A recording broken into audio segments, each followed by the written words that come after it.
Yaron. Yaron Noti Victor. Seth Borden. Kim. Kim McCall. Alan. Julie. David Sigmund. Kevin Prince. Murnau Vikram.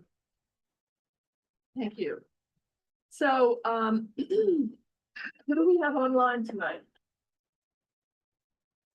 We have a guest. I was here. Yeah, we just said. Okay, Lev. Welcome, Lev. Any items voted on at this meeting will be voted on by the full board on Thursday, December 11th, the full board meeting. Before we start our agenda, do any members of the public or committee members have any new LUHZ, Land Use Housing and Zoning Committee business items to bring to our attention? Please raise your hand and Julie will call on you.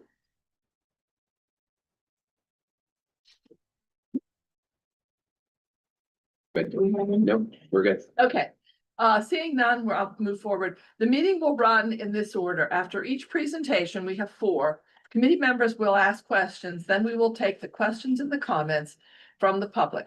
While there's no time limit on comments, we ask that you speak succinctly and avoid repetition of a prior speaker. Please use the raise hand function. Julie will call on you. After the public questions and comments, we will go into our business session where only committee members and board members can participate in the discussion. There will be no further input from the public unless recognized by me, the chair. Board members will be promoted to panelists for the business session, and Yaron will be doing that. Yeah. Finally, I will call for a motion, a second, and take a vote. After the last agenda item, we'll adjourn the meeting. So the purpose of our committee is to promote development that aligns with city goals and district needs, evaluate proposals based on long-term public benefit, and foster a collaborative, consensus-driven process among diverse stakeholders. Our role is to ensure land use and zoning reflect community needs and to help build equitable, resilient, and thriving Midtown Manhattan neighborhoods. So tonight we have 4 items on our agenda where we will be writing 4 draft resolutions to vote on. Recording in progress. Presenters, public attendees, and committee members, in the interest of time, let's aim for 30 minutes per agenda item. 4 items, we're out of here by 8 o'clock, yay. We have four items. We have presentation by Breaking Ground on the conversion of the Stewart Hotel, 371 7th Avenue, converting it into supportive and affordable housing. The lead committee member is Julie Chu. We have an application from 175 Park Avenue for the Public Design Commission regarding publicly accessible terraces. There are 3 of them. Lead committee member is Yaron Noti Victor. We have a permit renewal application from 110 East 16th Street to establish a continuing maintenance plan for the former Century Association building, an individual landmark located at 109, 111 East 15th Street, and to facilitate the development of a new mixed-use building at 110 to 112 East 16th Street. The lead committee member on this is Murnau Vikram. And then the last one is an open air cafe permit renewal application from 1221 Avenue of the Americas. The lead committee member is Michael Greeley, who is on his way. So let's start with our first agenda item. Julie, breaking ground on conversion of the Stewart Hotel, 371 7th Avenue in supportive and affordable housing.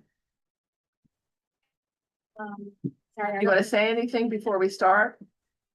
Do you want to invite the presenters to? yeah, I mean, we have Breaking Ground here. I think they're working with Slate on this. We have a building across the street from Penn Station.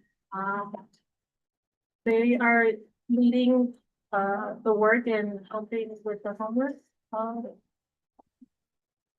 situation in CB5. So we're really excited to hear about this project.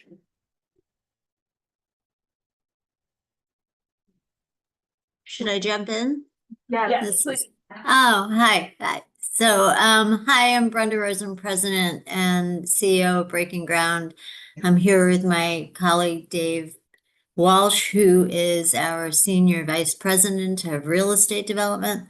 So thank you so much for having us tonight. We're excited to talk about our idea for the Stewart Hotel, and we have a PowerPoint that's brief that we're gonna share with folks, if that's okay. Dave's going to share it. Dave is going to share it here shortly. If you have trouble sharing, just let us know, but it should be. You know, and as Dave, it's a very simple PowerPoint. So as Dave is pulling it up, I will jump in and begin. So, for those of you that don't know us, we are Breaking Ground. We are a 35-year-old nonprofit that develops and operates permanent, affordable, and supportive housing. There we go. Almost. We got our start by redeveloping the Times Square Hotel on 43rd and 8th. So thank you, Community Board 5. Into 650 units of permanently affordable and supportive housing. And the buildings has been open since 1991 and continues to thrive today. We also have the Prince George Hotel, located on 28th Street between Madison and 5th. And we also redeveloped that hotel that had fallen into disrepair into 416 units of permanently affordable and supportive housing. That opened in 1999 and again still operates today. Those two buildings alone have served thousands of people exiting homelessness and living paycheck to paycheck. I actually got my start working as the director of the Prince George Hotel back in. I was just gonna interrupt, no, and just ask if Dave, if you're having trouble presenting. Do you wanna maybe email your presentation to the office and then I can try presenting it here? Sure. Yeah, it doesn't want to seem to connect. It did initially, and then it doesn't want to do it again. So happy to do so. So if you can put your email in the webinar chat, then we can. office@cb5.org, but I'm gonna see if we already have it too. Seem to have it. We have a version. I don't know if it's the same they want to present or not. Can you Send it. send Wanna it go to me? to the I just second don't want to say my email.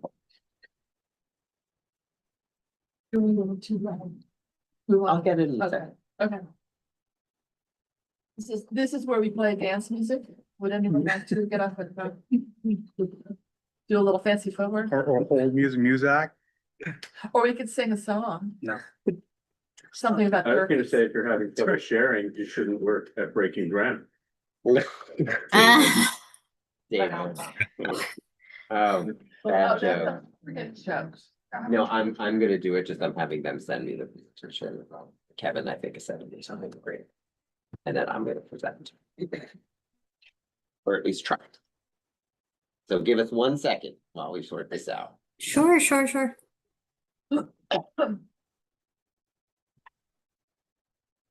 Wait, is this the presentation in Nancy's email? Because I have it here. Oh, is it in Nancy's email?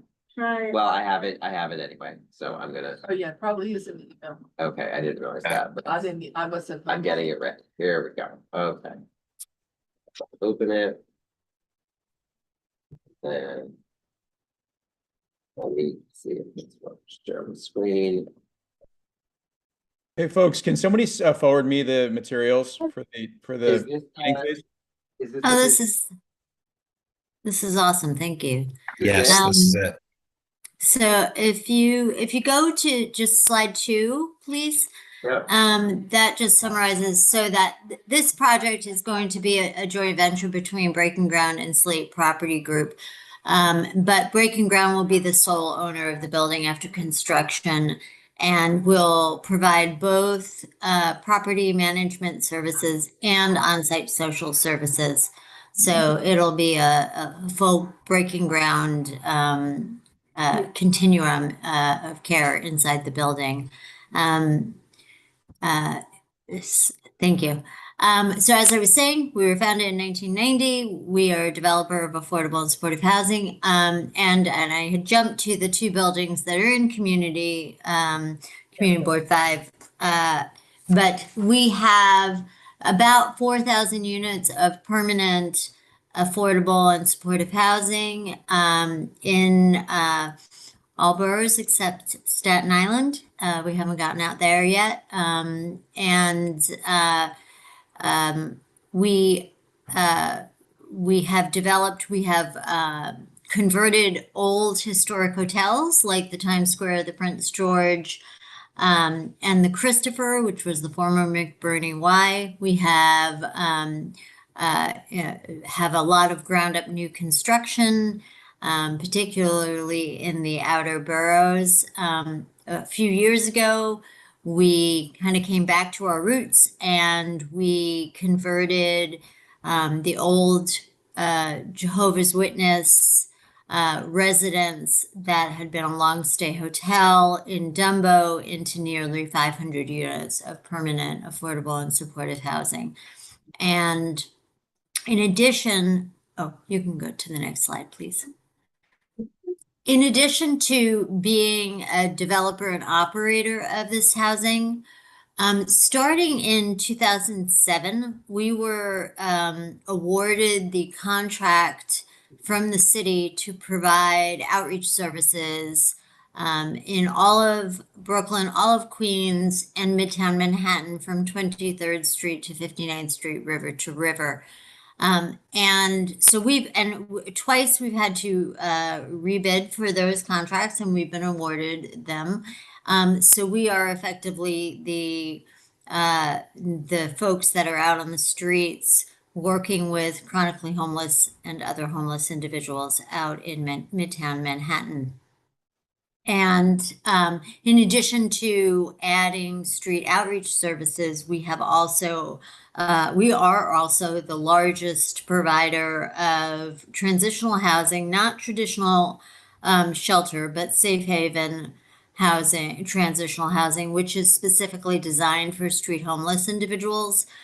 We have about 800 units of that. So that has, over the course of the last 3+ decades, allowed us to have this full continuum of services, starting with working with folks out on the street, getting them into transitional housing with very robust services, with the goal of permanent housing.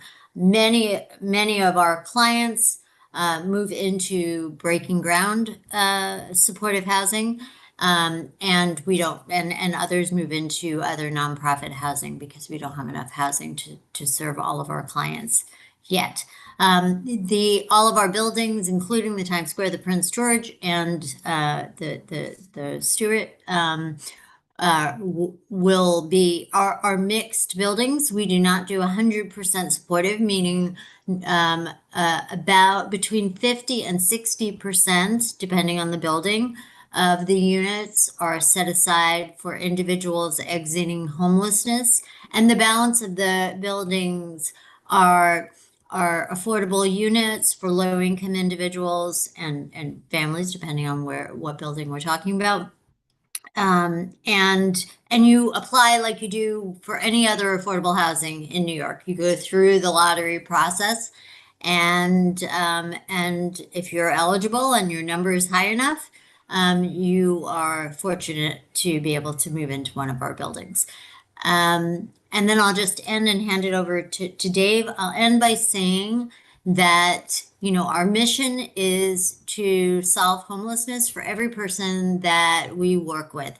And for those that exit homelessness and move into a Breaking Ground building, We have a 99% stability rate. For many years, it was 98. We've been collecting data for a long time, and we're proud to say that number has increased to 99%, and that means 99 out of 100 people that move into our permanent housing after having been chronically homeless remain in our housing until they pass away.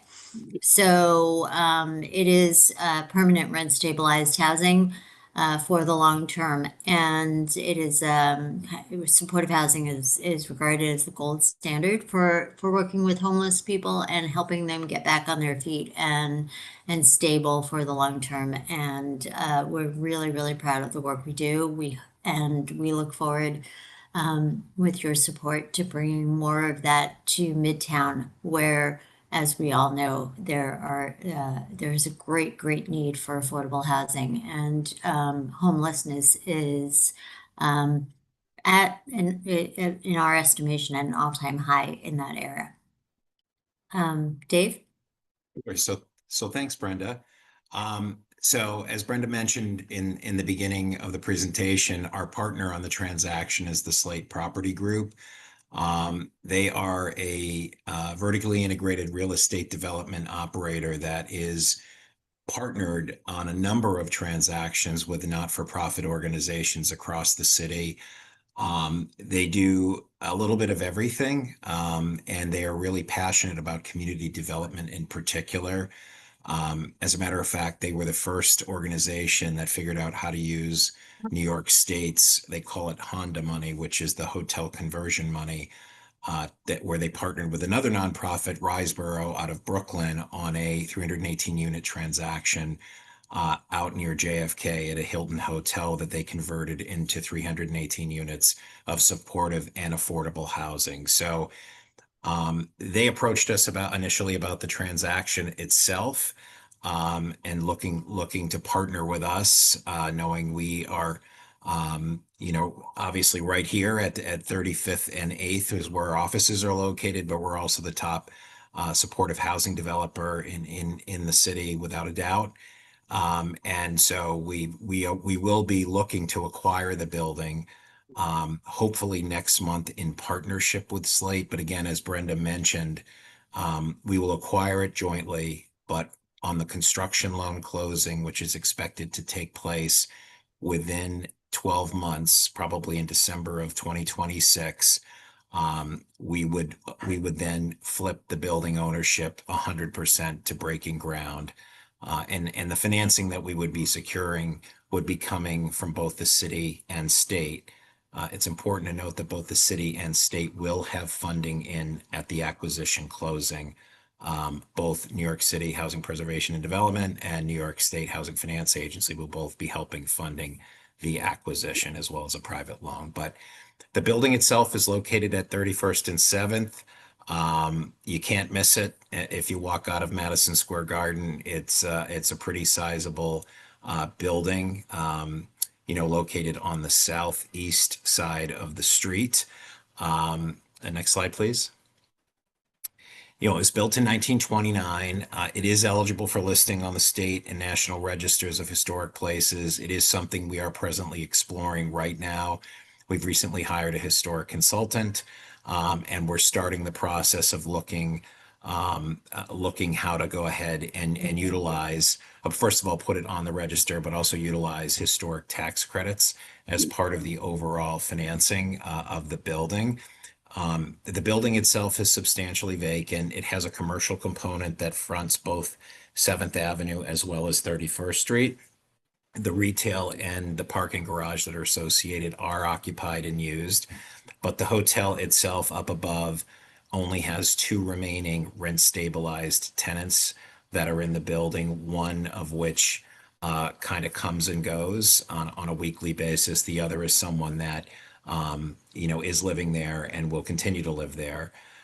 The intention for us is, upon acquisition of the building, we would also take over management of the building. Breaking Ground would as well, through our property management group. And that will both allow us to get familiar with the building and work with Slate, who will also be the contractor, identify issues as we go through the design process in anticipation again of the closing at the end of the year. But the full intention is to rehabilitate the property itself. Right now, it has 618 units, 618 hotel rooms. Some have kitchenettes, others do not. I think there's 261 kitchenettes in the existing rooms inside the building. We are looking to convert the 618 units into 579 apartments in total, with 82% being studios and 18% being one bedrooms. In keeping with our historical approach to developing and operating supportive housing buildings, half the units will be 50% of the units will be supportive. The other half will be low income, available to individuals at or below 60% of AMI in the market. The building itself will, again, it'll be consistent with what we've done before. We will have a 24-hour, 7-day-a-week attended lobby, which will be on the 31st Street side. We will have social services on site for building residents that will be available to all building residents, not just supportive housing developments, supportive housing tenants, excuse me. And the retail use at street level and the garage will continue to operate. So next slide, please.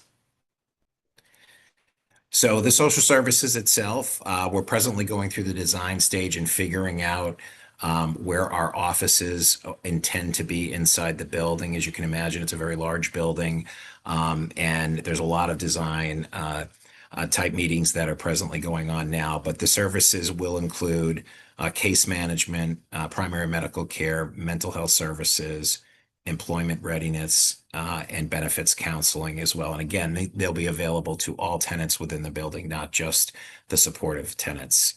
So next slide, please. Some of the community benefits and building amenities, which kind of tie together, will be, again, the 24-hour attended lobby on the 31st Street side, will allow for an attractive street presence. We will have security cameras system at the entrance, which will help benefit the community from a safety perspective. We will have multi-purpose and community room, which will be available for community meetings. We will also intend to have a computer room as well as a fitness room inside the building. So next slide, please. So from a next steps perspective, as I mentioned before, we are in the process of moving towards a closing in December. And as part of the closing, we are seeking approval to secure an Article 11 tax exemption.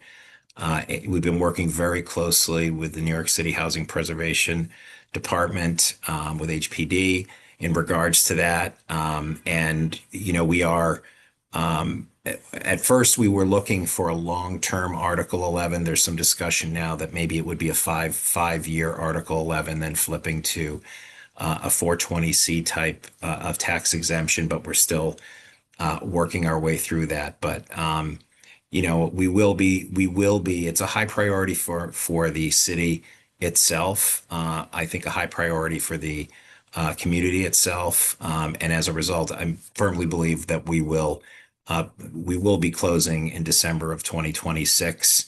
I think with the new administration coming in, there may be some delay in moving some projects forward until folks get settled at the agencies, but we don't anticipate an issue in getting the deal into final financing at the end of 26. So, and right now it's expected that the renovation work itself should take a couple of years to do, and and we are targeting it to 2028 opening for the project itself.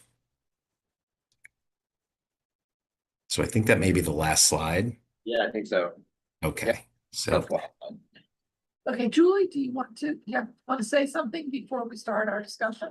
Yeah, thank you so much for your presentation, and just to let the committee know, we did meet with Breaking Ground and they did present this to us a few weeks ago, and been thinking about this project. So you guys know that we have an open space issue in Midtown, and just to let Breaking Ground know, our CB5 is severely lacking in open space. And this is before Midtown South was rezoned.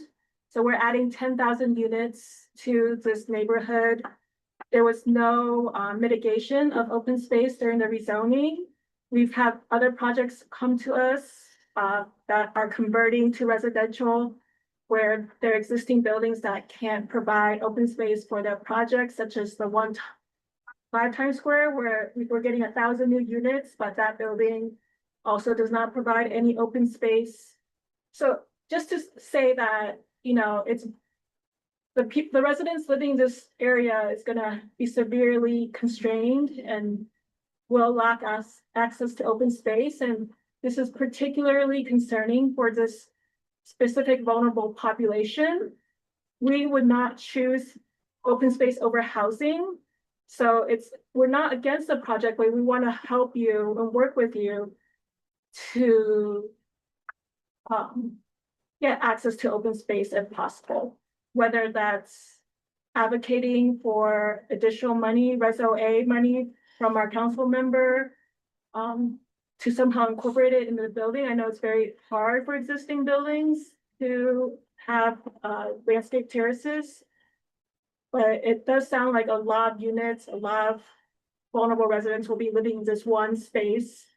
And, you know, just around that Penn Station area, we know there's a lot of lack of access to open space in that particular area. So that's my main concern. Otherwise, it's a great project, a lot of safety and security considerations being made. We also talked briefly about environmental, and this project is going to be fully electric. I don't know, anything else? I'm sure there's other questions. Can you answer the question about the lack of open public space? Not public space, but open space serving the residents, I guess. So Julie, before we answer, did you get the information on the green items? Yeah, I mean, the fully electric is required right now for local law Yeah. 90. I guess, you know, I know it's hard for existing buildings to become passive house and these other things that affordable housing developers are doing. So we want to work with you, but in general, I mentioned to this Breaking Ground what our committee have been advocating for, such as renewables, just additional sustainability features. Is there anything you can do with developing the roof areas? Because it looks like you have a courtyard roof, right? Yes, and we could certainly look into it for sure. I know that when after our initial call, you know, we spoke to the architect and the architect prepared the email, Julie, that we forwarded. I think our consultants forwarded to you. That kind of laid out what the initial plan was. We could certainly look at it to see if there's something that can be done. And we could get back to you on that. And I got an email about the sustainability piece, but is that what you're referring to? I think that's, yeah, you had asked about sort of you had asked about geothermal, and you had asked about some of the other green elements that are kind of that we're planning to go into the building. So we, you know, we spoke to our architect Off-Gang and about, you know, what the plan, you know, today is, because it's pretty fluid because we are still going through the design stage. While we don't officially have control of the building, we're under contract to buy it. So we're working feverishly to figure it all out. Obviously the city has and the state have their requirements from a design perspective of what we need to do to secure their financing. And that's obviously, that's the basic minimum that we will be looking to do. But happy to once again talk to Off-Gang and our partner and see if there's some way that we can try to figure out some sort of community space if possible on the roof as well. Yeah, I think just for the Yeah. sake of health and well-being of the residents, Mhm. that's especially important, but sustainability wise, I know HPD projects always go above and beyond based on their guidelines, so we're Yeah. not really about that. Hmm. It's just a Yeah. lot at least in our district that's particularly concerning. Yeah, I mean, I know that that we're asking for a vote on Article 11, on just an Article 11, but I do, we completely understand the sustainability and open space issues. I mean, we have Breaking Ground just completed its second passive house, so we're very cognizant of sustainability, and I like to say we were green before many were green, but converting a hotel that was built in the 1920s is altogether, unfortunately, quite different than ground up new construction these days. So we are limited, but we're trying. You're on. I just have a question, is the 82%, 18% mix of studio and one bed, is that like standard compared to other buildings in your portfolio? I'm just curious about what that mix looks like in other properties and why that mix at this property. Well, Dave, do you want to take why is how we decided on some one bedrooms? Yeah, no, I mean, again, it's still a fluid, still trying to figure out exactly what the right layouts should look like. But we thought that, look, most of our other buildings are, either 100% studios or a majority studio, and the demand for studios is beyond. It's probably the most significant need right now. So I think that's where we kind of start from. On the one bedroom side, we did look to include some one bedrooms. I thought that it was a requirement or a request from someone. But I can double check that for you, but I know think we also I'm sorry. did. I was, and I might be misremembering, but Mhm. I think some of the studios were extremely small, and we combined studios Okay. to make a somewhat larger apartment. There's definitely that, and where there is, like I had mentioned, there's 200. It's kind of an interesting building that's clearly gone through multiple renovations over the years. You can see it just from.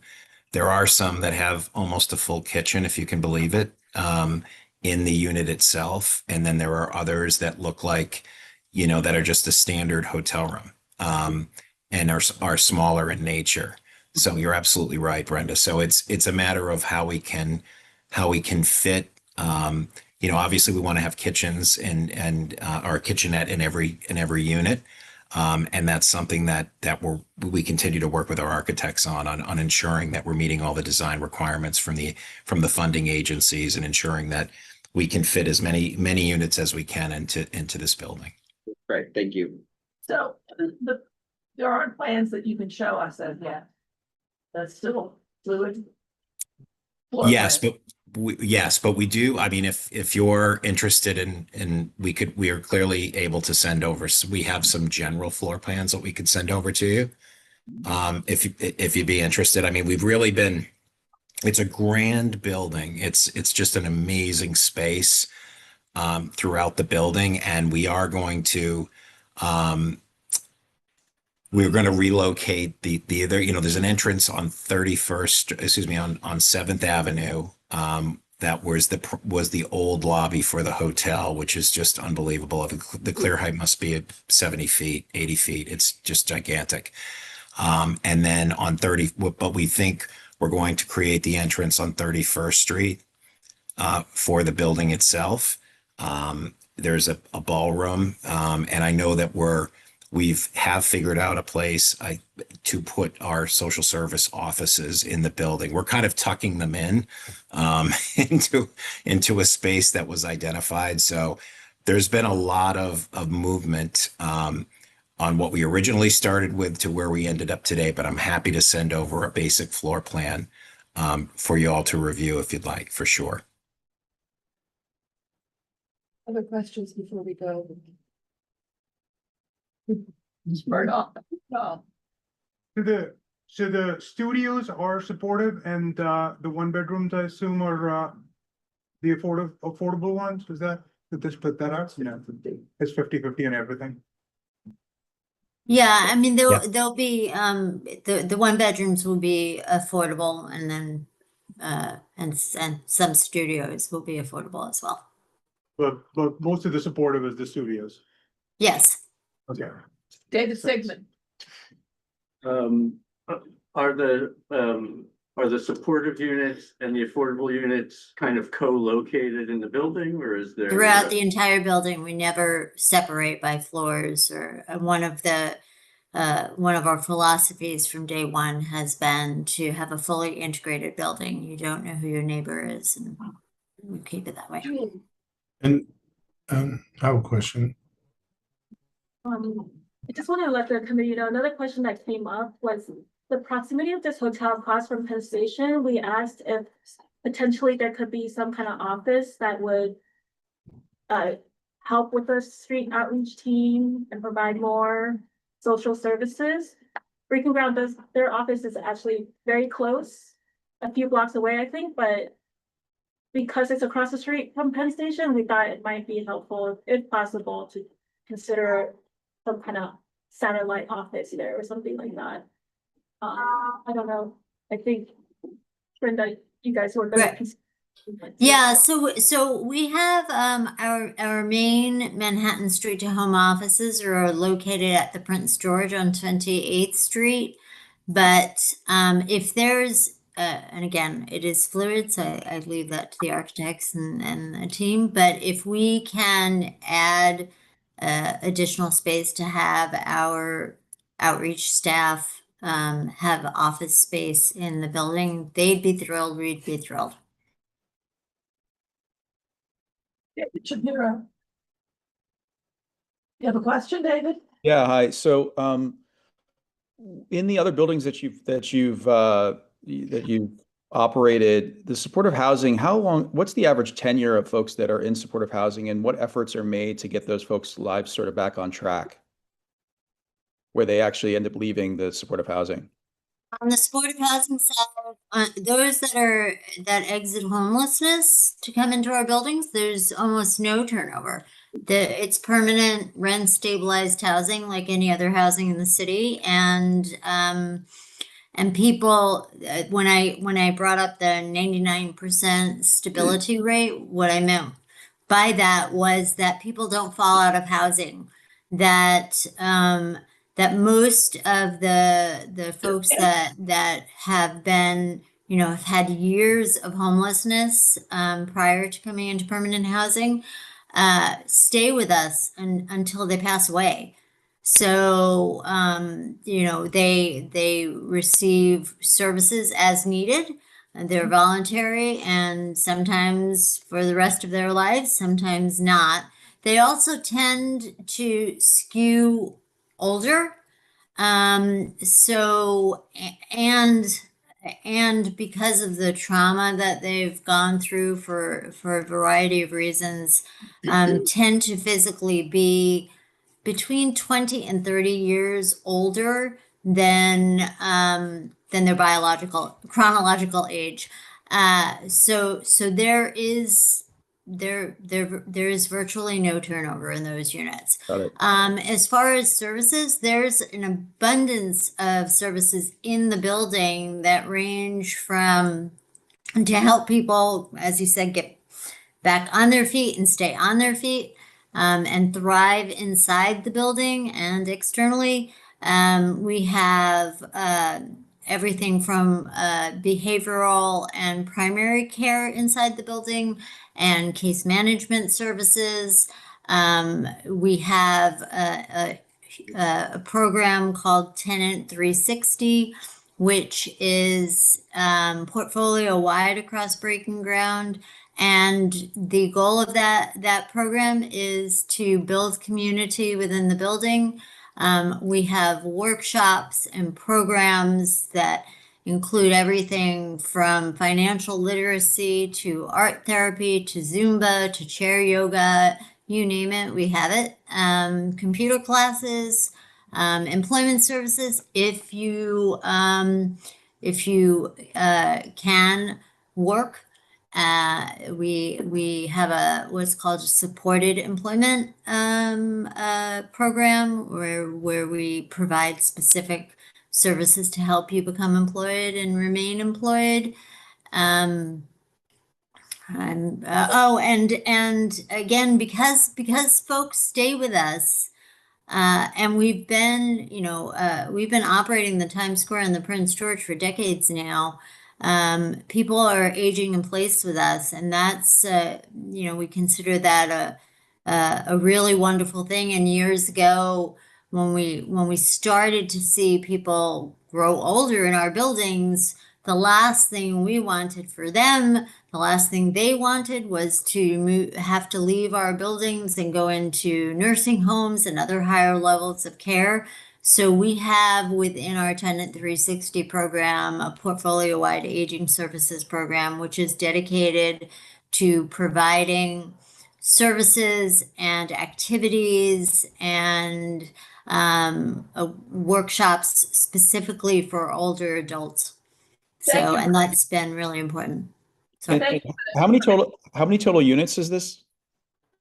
the Stewart is going to be, I think 579, Dave? That's the latest unit count. It's and kind of how- fluid. It was sorry. No, go ahead. Sorry. No, it's still pretty fluid, but it's probably going to end up somewhere between, 560 to 579, somewhere in that range. Presentation this week, this was all presented to us earlier before you joined the meeting.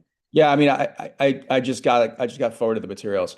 So, okay, and so We're running late on this now. It's 10 to 7 and we want to move on. So unless you have something really pertinent that's important, we'd like to move on to our business session. You can All right. ask me, okay? Yep. Any other comments do we have any comments from the public now? Please raise your hand if you do, and then. Okay, no comments. No comments. Okay, now we're gonna go into business session and we're going to work on our resolution. Brenda, you want a resolution from us tonight, is that correct? Letter of support. A letter of support. Dave, Right. I'm We're running set. a letter of support, correct? Yes, and I'm also looking at something you need to vote on, the Article 11. We should,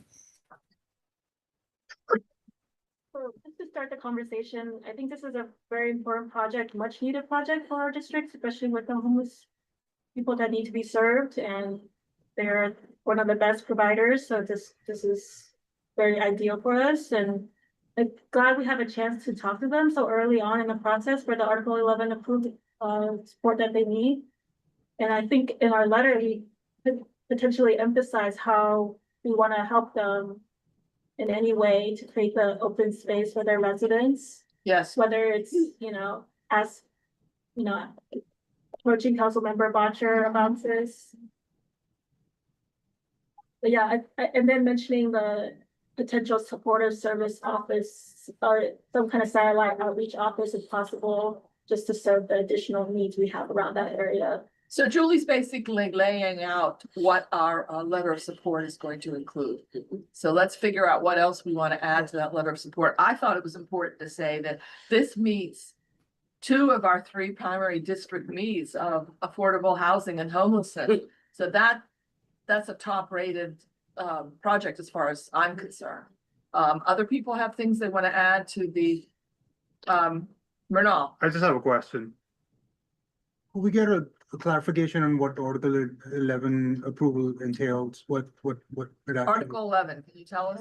I mean, David and I quickly did a Google search. It's some tax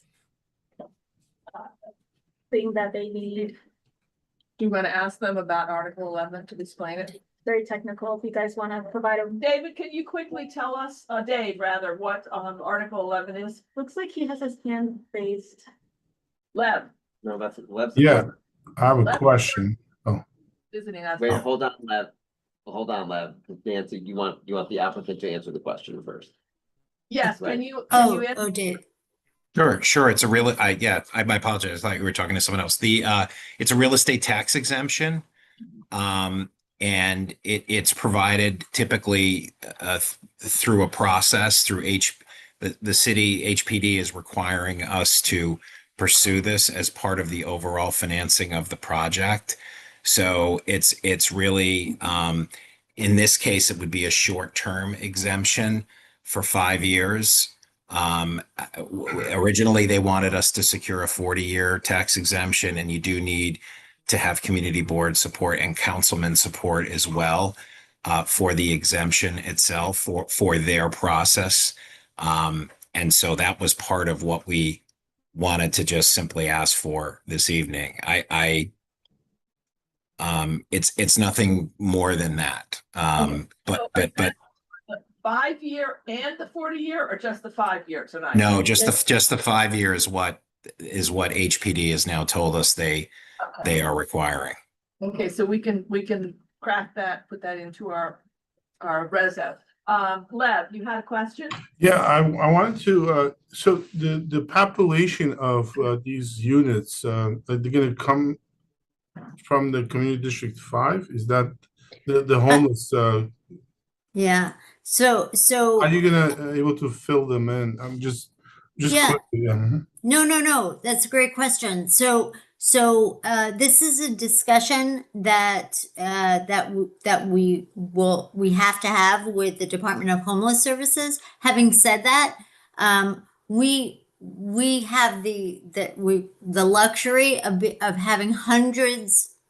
Luxury is a bad word, but we have hundreds of clients that we're working with in Midtown around, specifically we have around Penn Station alone, we have a very large caseload. So our understanding that permanent housing will be coming online right there gives us this massive opportunity to get our clients into housing. Because one of the things that we've learned over these now, 17 years of doing outreach, is that people are very hesitant or reluctant to leave the area that they have their external services in, they have been homeless in, to go somewhere else for housing. And so in Brooklyn, for example, we're, in 90 Sands, the former Jehovah's Witness residence, we were able to get about 100, a little bit over 100 of our clients right in the area into the permanent housing there. But if you say to somebody that's been homeless on 34th Street, we have housing up in the Bronx, they say that's okay. I'll stay where I am. Thank you, Brenda. Yeah, thank you. Okay, Lev, we're in our business session now, so we're talking about things that we're gonna add into the resolution. So if you have anything you want to add into the resolution, are you saying that you support the project because they will be servicing residents of Midtown Manhattan? That's what- correct. Right, Lev? That's Okay, correct. you have any other comments that you want to add, Lev, on this? No. Okay, great. If it addresses the Community Board 5 homelessness directly, I feel like it's a great project. Okay, great, good. Anybody else have things they want to add to our resolution? Anyone else online? Okay, we're good. So, do we want to take it to a vote? Does someone make a motion Motion to support the project based on some things. on the okay, and a second? Second. Okay, so no, we'll take it to a vote. Beth, Yes. I'm like, yes, Ankur. Yes. Kevin. Yes. They need the tax abatement, they're Nancy? they're gonna buy the building. Nancy. Yes. Property taxes. Mike. Yeah. Libby. Yes. Jen? Yeah. Yaron? Yes. David? Yes. Arnold? Yes. But you know what, Alan? you can stay. Yes. It doesn't matter. We gotta get to that. They bind the building. Okay, are we done? Yeah. Okay, let's go on to the next item, which is, you're on. Yes. You're on, Yes. you're on, you're on, you're on. Hi, everybody. So I'm gonna quickly introduce 175 Park. 175 Park is the property immediately to the east of Grand Central Station on the north side of 42nd Street. So if you're going west to east, you have Grand Central, you have the Park Avenue viaduct, you have 175 Park, you have Lexington Avenue, you have the Chrysler Building. So that's sort of like your lineup as you're thinking about the north side of 42nd Street. I want to talk a little bit about this before I give it to the applicant, only because I want to clarify for the committee about what exactly we're talking about tonight, because it's a little different than what we're used to. Property was developed, I think, in 1919 as the Commodore Hotel, became the Grand Hyatt Hotel. In 2021, it was rezoned, and it's going to be developed in, I think it's like 2.1 million square feet. There's office, there's commercial, there's a hotel. That was all done. That's all behind us. We're not talking about that tonight.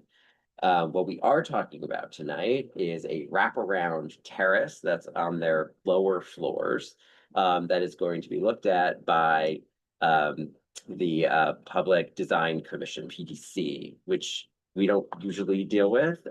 We usually deal with DCP, same letters, different order. So why are we hearing this is that by the end of this project, this property will be on city-owned land. And that's where PDC gets involved. I think it's currently EDC land, and there's some sort of It's state land Right. now. It will be converted. to Correct. Which is why PDC is involved. So this is a design look at the terraces around the building. What? This is a design look terrace around the building, and we're gonna give comments to PDC about that design. So applicant, please. Can I just, I'm sorry, so Transportation Committee also saw this material as part of the review of what's happening below the building, where Yes. all of the structure that currently, intrudes on Grand Central Station is being removed. As Yes. part of this, there's a new superstructure, and we, saw the presentation on the outdoor space. Great. So there's already been CB5 action on parts of the building. Okay, sorry. So yeah, you guys can keep it away. Great. And thank you for that overview, Yaron. That was very helpful. Good evening, everyone. My name is Nalima Pinoli. I'm a development project executive with RXR. Thank you to the chairs and the committee members for the opportunity to present tonight. I'm joined by Adam Green, also with RXR, and our design team, Rami Abu Khalil from SOM and Isabel Castilla from Field Operations. And our land use counsel, David Karnofsky and Ellen Lehman from Fried Frank.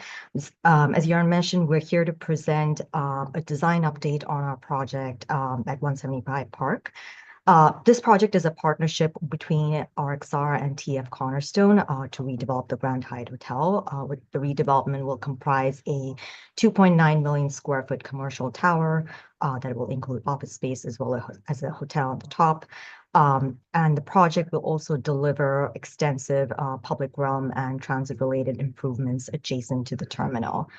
As it was mentioned, the site is subject to the Public Design Commission's review and approval process, and this presentation is intended to inform that ongoing review. Rami, if you wouldn't mind pulling up the deck on screen, I'll just talk through the slides in the interest of time. Next slide. The project is a partnership with the city, state, the MTA, and other agencies, and as mentioned, has previously undergone a comprehensive public review and approval process as part of the overall entitlements. In 2021, the project completed the ULURP review, received approvals at every stage, including from the Land Use Committee at CB5 as well as the full board. As part of that review, we also received sign off from Landmarks, as well as a positive determination regarding the development's harmonious relationship with Grand Central. With respect to PDC, we completed the first stage of the review, which is the conceptual review, in 2021. We're now advancing to the next stage, which is the preliminary design review. And the purpose of tonight's presentation is to walk the committee through the public open space design and other elements that have really been the focus of PDC's review, and to provide an update on our plan, which has been further refined through the design development process. You can go to the next slide. Next slide. So the development team is led by RXR and TF Cornerstone, which some of you aren't familiar with us. The groups have a long and proven track record of delivering major public-private projects, as well as operating major commercial buildings in the city. RXR is a vertically integrated national developer with a portfolio of over 30 million square feet of commercial properties, and extensive experience in partnering with municipalities on public-private developments. These include projects like Pier 57 on the west side, the redevelopment of Terminal 6 at JFK, 1285 Avenue of the Americas.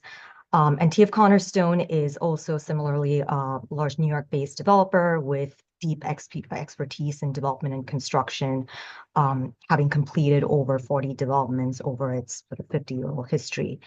They oversee a portfolio of 5 million office properties and similarly bring significant operating experience across a wide range of mixed-use assets across the city.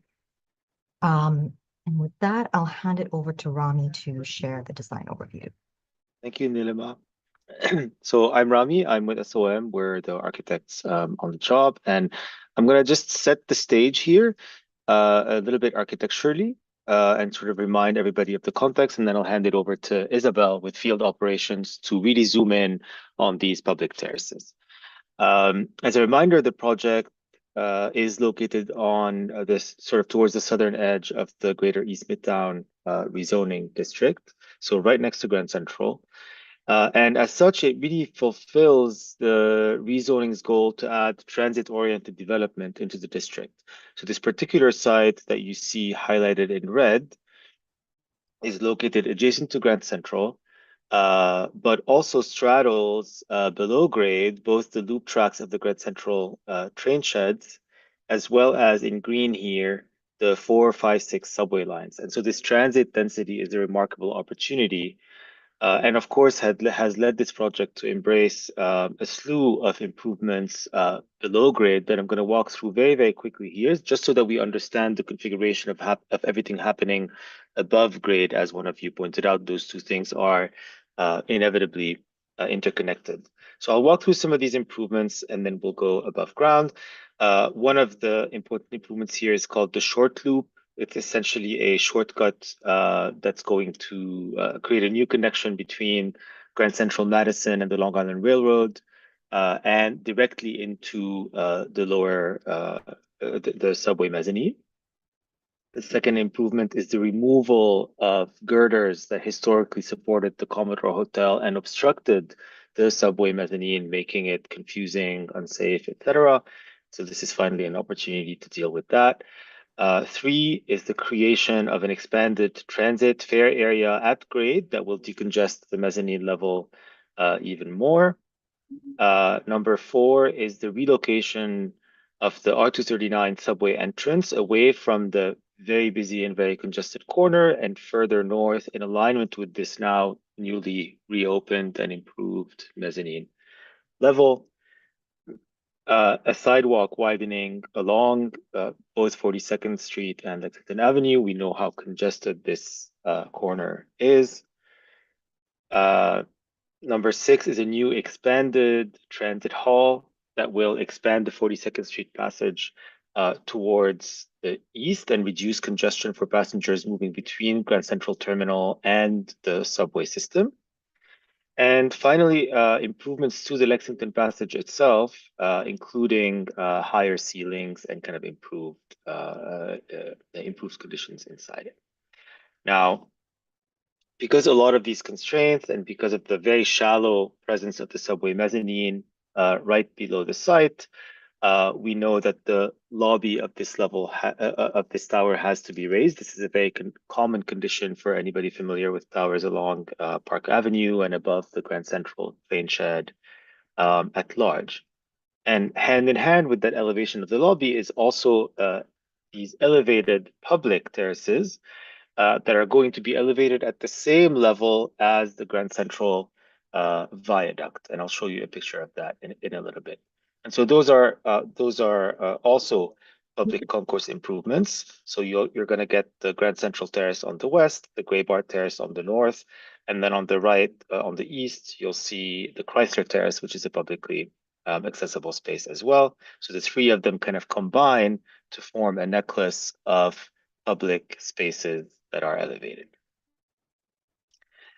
Throughout the ULURP process, we discussed all these improvements, and they were part of our ULURP special permits for 3.0 FAR increase for the transit improvements and a 1.27 FAR increase for the public concourse improvements. Today we'll be focusing on these public terraces, and I just wanted to remind everybody of the context in which they were designed. So the tower itself is designed with these express structural columns on the outside that instead of landing right at the property line, they bundle away from the property lines and taper inwards, both in order to avoid all of the train and subway infrastructure that I showed you earlier, but also to really liberate room both at grade and at the viaduct level for public space, which we know that this area desperately needs. So this is a view of how the tower meets the ground with that elevated level at the same level as the viaduct. And so here you're seeing Chrysler Terrace on the east, and then beyond that, the Grand Central Terrace on the west, and these two grand staircases that lead the public up, always flanked by elevators as well, of course, for ADA accessibility. And you can see here in this illustration how the tower basically tapers away from the edge, revealing the terminal, creating a lot of light and air at the base. PDC has been particularly interested in that relationship of the tower's base to these public terraces, and so we've been gradually refining the design of all of these elements and in collaboration with field operations. And so Isabel will be presenting some of these design refinements and updates to you today. Great, thank you, Rami, and thank you everyone for having us tonight. We see here now a closer look at the network of terraces that Rami was describing, creating again a necklace of public spaces that surrounds the building base. If you follow the image where the word is 42nd Street, those will be two grand stairs that will descend from the terraces onto 42nd Street, welcoming visitors above to a second level, which is at the same level as the Grand Central Viaduct. And then there's a third terrace along the north side of the building, the Graybar Terrace, at a level above. Next. Part of the design ensures that these terraces have plenty of vertical and equitable access. So highlighted here in blue are all the different vertical access points through staircases, which I will walk you through in more detail terrace by terrace, and highlighted in pink also elevator accesses to make sure we have full accessibility throughout. Next. But overall, the design of the terraces has really been envisioned as a network of public space rooms, providing opportunities for different people to engage with the public space, whether these include social rooms where people can sit facing each other, sitting areas facing out to some of the iconic landmarks, including the Chrysler Building, water features that anchor the space, retail pavilions that can provide more activity in the area, really thinking about opportunities that we can really create a space that welcomes everybody from the neighborhood as well as visitors throughout. Next. Another key initiative of the project is to introduce public art with the idea that these different art pieces could be rotating throughout the seasons, creating another level of interest and attracting both neighbors, visitors from New York at large, as well as tourists. Next. So what I'm going to do now is walk you through terrace by terrace so you fully understand the design. But again, for orientation purposes, starting from left to right, We have the Grand Central Terrace, obviously called Grand Central because it sits along the Park Avenue Viaduct facing the Grand Central building. To the top of that is the Gray Bar Terrace. It sits a level above, and as Rami mentioned, it sits adjacent to the historic Gray Bar building. And then to the right of that, we have Chrysler Terrace. This one is fronting both Lexington Avenue and 42nd Street in direct alignment with the Chrysler building. Next. So going terrace by terrace, we're going to start our journey at the Chrysler Terrace, highlighted here in red. Again, to orient ourselves, we have a grand stair taking visitors from 42nd Street up to the southern part of the terrace, as well as an elevator and stair to the north, taking those walking along Lexington Avenue to the terrace itself. This terrace is quite unique because not only will it provide unique views of the Chrysler building, if you stand at the very corner, the south corner of the terrace, you also get these great vantage views of the Shannon building and some of the other iconic Art Deco buildings in this area that unless you look up as you're on 42nd Street, you barely are able to notice some of the architectural details of these landmarks. Next.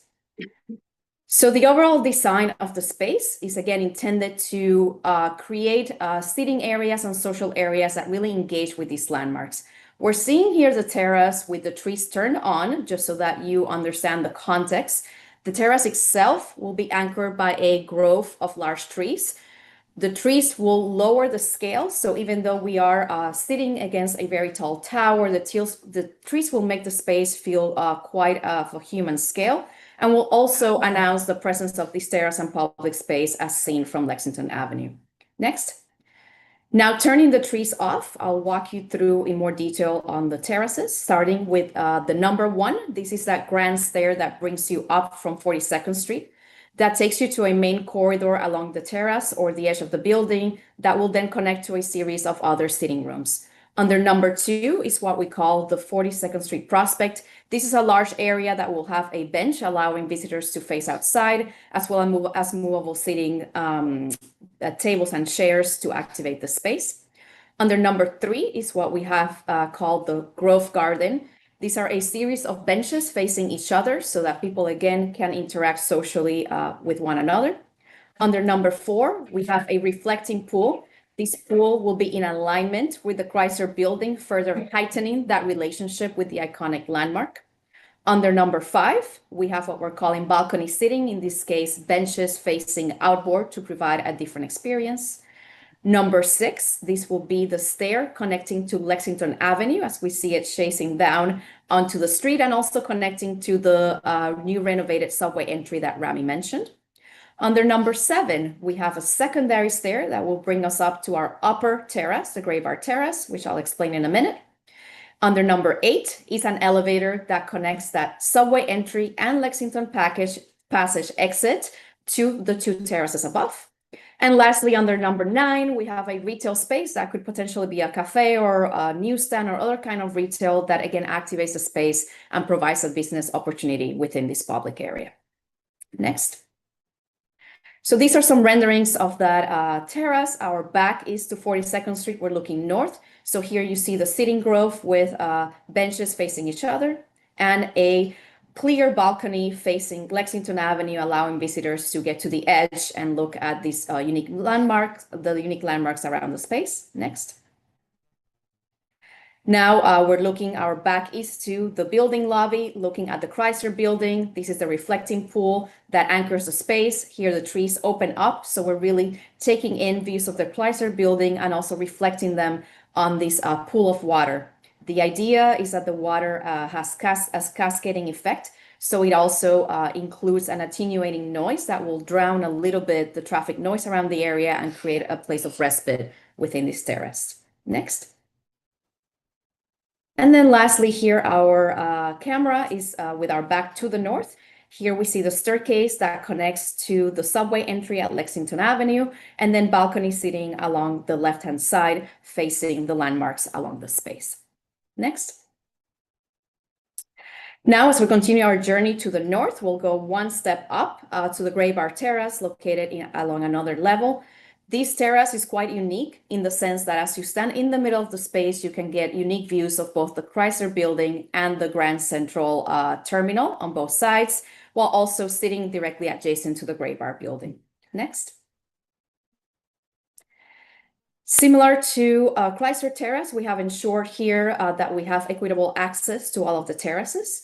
So starting from left to right under number 1, we will have stairs connecting to the Grand Central Terrace, which I will discuss last. Under number 2, an elevator connecting this terrace to Grand Central beneath. Under number 3 is what we're calling the Grand Central Overlook. This is a great opportunity where visitors can actually get to the edge and enjoy the eastern facade of Grand Central Station, which today is not open to public view. Under number 4, we're locating a series of both fixed benches and movable tables and chairs to activate the space. Under number 5, another opportunity for a smaller pavilion to activate the space with retail and activity. Under number 6, we are creating a very long communal table that will be attractive both to workers of the area, but also to visitors that may be wanting to just grab a bite under the respite of these terraces. Under number 7, we see that staircase that brings us down to Chrysler Terrace that I mentioned previously. Number 8, the elevator that brings us to the different terraces and connecting to Lexington Avenue. And number 9, the retail space that sits on Chrysler Terrace. Next. And here we see some renderings of that space. So our back right now is to Lexington Avenue. The staircase that connects to Chrysler Terrace is on the left. And we see in the center that retail pavilion. The idea is that it's a very, very lightweight and transparent structure. So it activates the space while still affording iconic views to the landmarks surrounding the area. On the corner on the right, you see the very edge of the communal table. Next. And if we move our view facing now to the east, we see that communal table. It will be anchored by a series of trees that will also help soften and lower the scale while still providing plenty of opportunity for sitting and enjoying the space. Next. Looking now to the west, opposite to the pavilion, we have the area of fixed sitting along with movable tables and chairs. And the overall idea here is that we keep the space flexible so it can be programmed with rotating artwork as well as community events, ensuring the space continues to be active and helps support some of the local community interest. Next.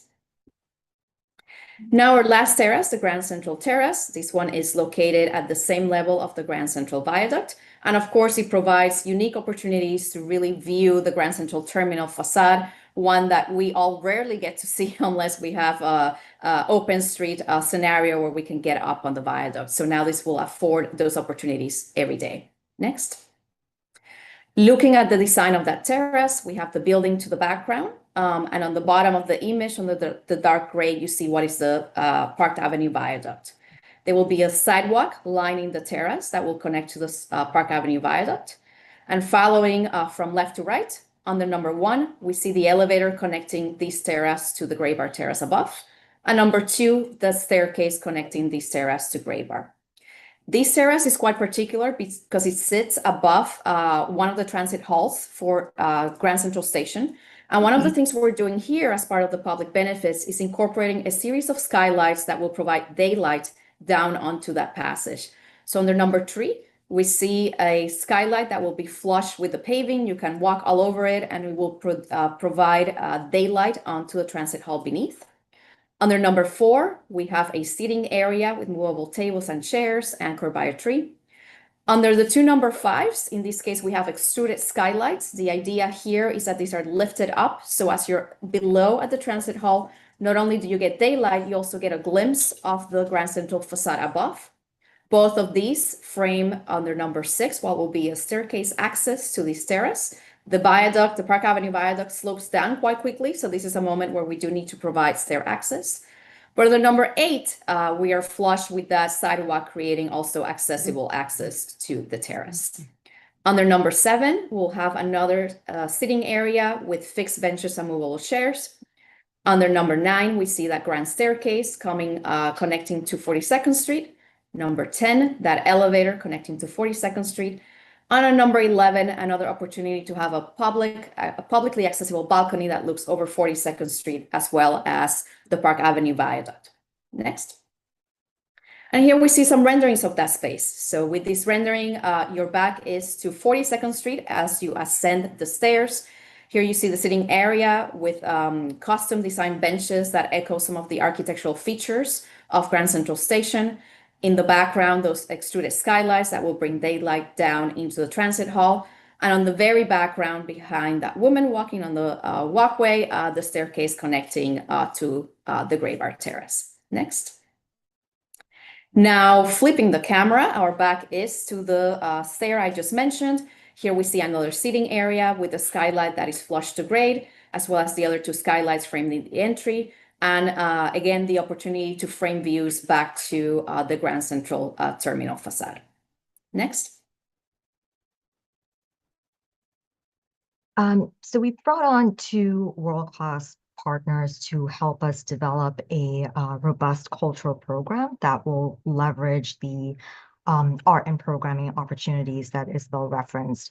We're excited to be working with Lord Cultural Resources and the Public Art Fund to help us curate the cultural programming and art selection for these open spaces, and really leverage this building's prominent location within the neighborhood and the new spaces that are being created to kind of enhance the cultural offerings to the surrounding community. Next slide. So that concludes our presentation. We intend to submit our package to PDC in mid-December, which will reflect the design presented today. Our goal is to complete PDC's review and approval process in time for our construction start or demolition start, which is anticipated to begin next year in the summer. It's been a while since we've completed the ULURP, and we're excited to be moving forward with this project, which will deliver transformative public benefits to this location. I'll also say that having heard Breaking Ground's presentation and kind of the challenges for providing open space there, hopeful that a project like this new development can kind of complement the great work that they're doing, providing supportive housing in the neighborhood. That's a side note.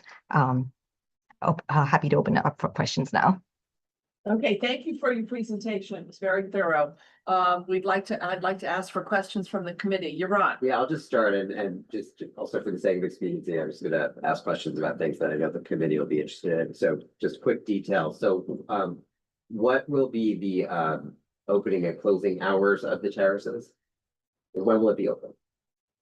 Yes, so the terraces will be open from 6 a.m. to 1 a.m. This is something that was discussed, agreed to with city planning and is codified in our agreement with the city. Right. And just to remind the board, in our 2021 resolution about this ULURP, we specifically asked for the public space to be open for at least 18 hours. So this satisfies that request. Another question that I know will come up. So where will the nearest restrooms be for those who are enjoying the terrace? Are there public restrooms available in the building, or where will that be? So there's public, excuse me, there's public restrooms in Grand Central on the dining concourse. Those will be the closest restrooms. If the retail pavilion is a cafe, there will be a restroom in the cafe, but we're not committed to a cafe program at this time. Okay, thanks. Those are my questions. Okay, other questions from Murnal?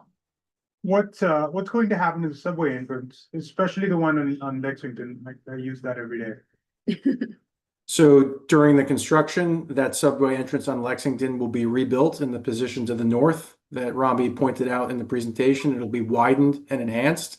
And then the other subway entrance will be closed down. That's right at the corner, the one that you're using. And so people will be using the new entrance that has moved up Lexington Avenue to the north. How long do you envision that to be closed? Nothing will be closed because all access needs to continue uninterrupted for the transit. So we'll build the new entrance before the old entrance is closed. Okay, so we want to focus on the 3 open air plazas. We're not talking about subway entrances. That was all discussed in great detail on our transportation committee. You had plenty of opportunities to And ask the them. ULURP, but- We're right. talking about the design of the 3 plaza spaces. Let's stay focused, okay? Okay, I have two Libby. questions. I have one, did you look at exploring different ways for year-round interest planting and finding ways to enhance and expand some of those green elements in the space for year-round elements, or just adding more where you can? And the second question is, have you included different types of stormwater capture or different environmental elements, or permeable pavers or some element to account for the cloudburst rainstorms that we're getting pretty consistently these days? Absolutely. I will take that question, and thank you for asking that question. It's a great point. So speaking about planting, the intent is that the terrace remains as green, as exciting as possible throughout the year. So the plants will include a mix of plants that include both seasonal interests in terms of flowers through spring, summer, and fall, as well as winter interests in terms of evergreens and other plants that hold their texture through the winter. Given that the space has also opportunities for activation and programming, we have discussed in the past opportunities to also include other elements, specifically in the winter, that will enhance the space, attract visitors, and make it feel green and exciting. The planting has been extremely carefully calibrated, while also trying to ensure we have proper circulation and sitting areas, all of which are proportions that we have very carefully vetted with city planning. So it is kind of a fine balance of providing as much green space as possible, as well as good access and also sitting area. And we have, per our coordination with city planning, been able to strike the right balance there. That said, we are having very high aspirations for sustainability. Not only in terms of achieving LEED certification, but also how we really think about the detailing of those terraces. So to answer your question, the paving surrounding all of the planting areas and trees will be permeable paving. That will be paving that is placed over continuous soil volumes. So under the paving that you see, we are collecting all of the rainwater that falls on the terrace, while also allowing for additional space for roots to expand, making sure that our trees grow healthy and strong, and therefore minimizing irrigation demands. The terraces will still have irrigation, but they will have a smart irrigation system that will be operated by a moisture sensor, so it will only work should the plants need additional water in the cases where we don't see rain for several consecutive days. Okay, other questions? David? Just for background, what was the zoning bonus that was granted for providing these terraces? The bonus was a 1.27 FAR.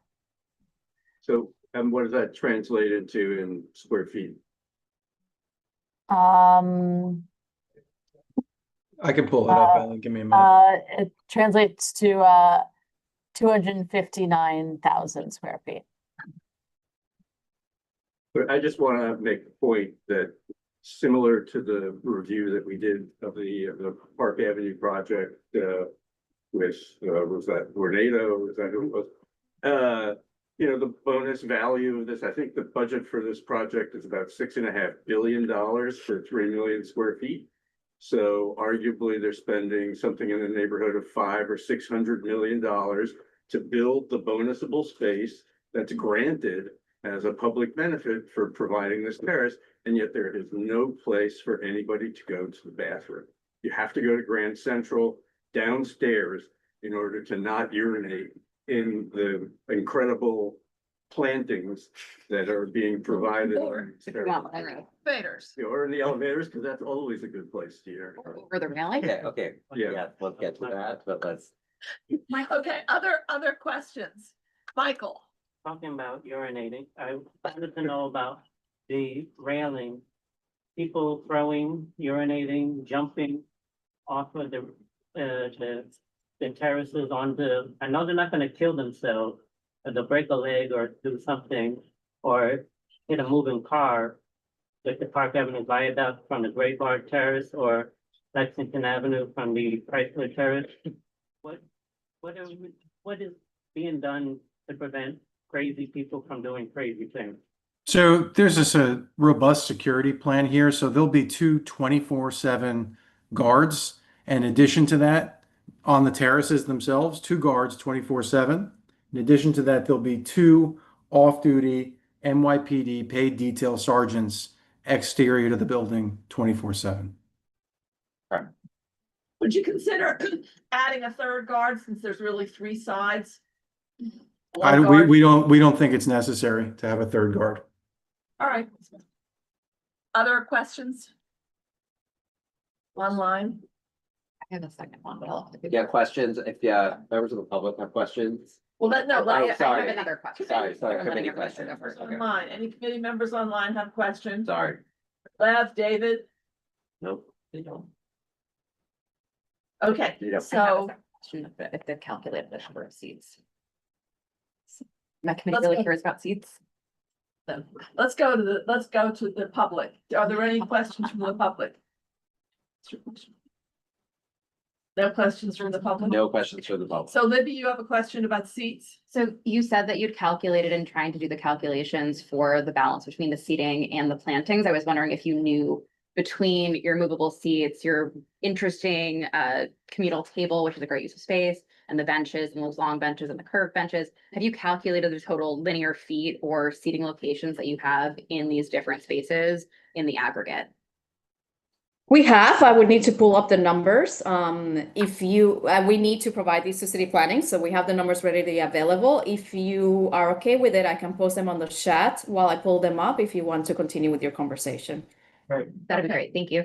Any other questions? Can you see that? I have two questions. What is your art budget? Do you know what your art budget is? This project? What are you spending on public art? A significant amount. I don't think it's relevant to disclose the art budget. Okay, and the cost for all the elevators? I don't have it None? readily available, the broken out cost of the elevators. They're part of the overall $500 million of public improvements that go into the project. Would you consider converting one of the elevators into a public restroom? That's not possible because all of the terraces are required to be accessible for city planning. Okay, anyone? Is there any other place to provide a public restroom? So I think I answered the question with respect to the public restroom. If there's a cafe, there will be a public restroom in the cafe. And you will have public access to even people that don't buy food in the cafe? It'll be accessible to the public? I can't commit to that. I mean, I think again, this is part of the public, like the cafe will have hours that it's closed and, so that's how it'll operate.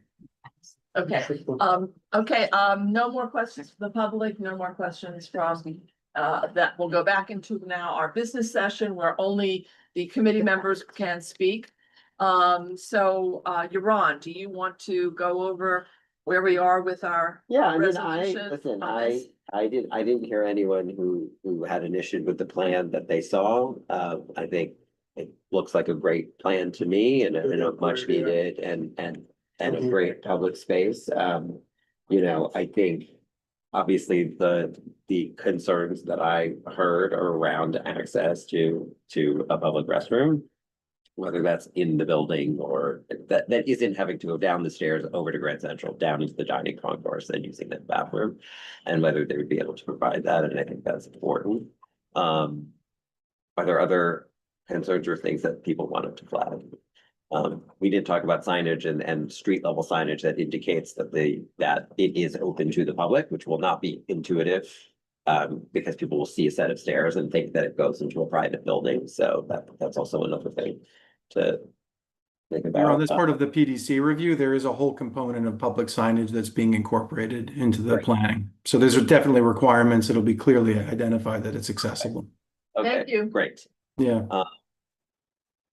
Are there other things that people want to mention?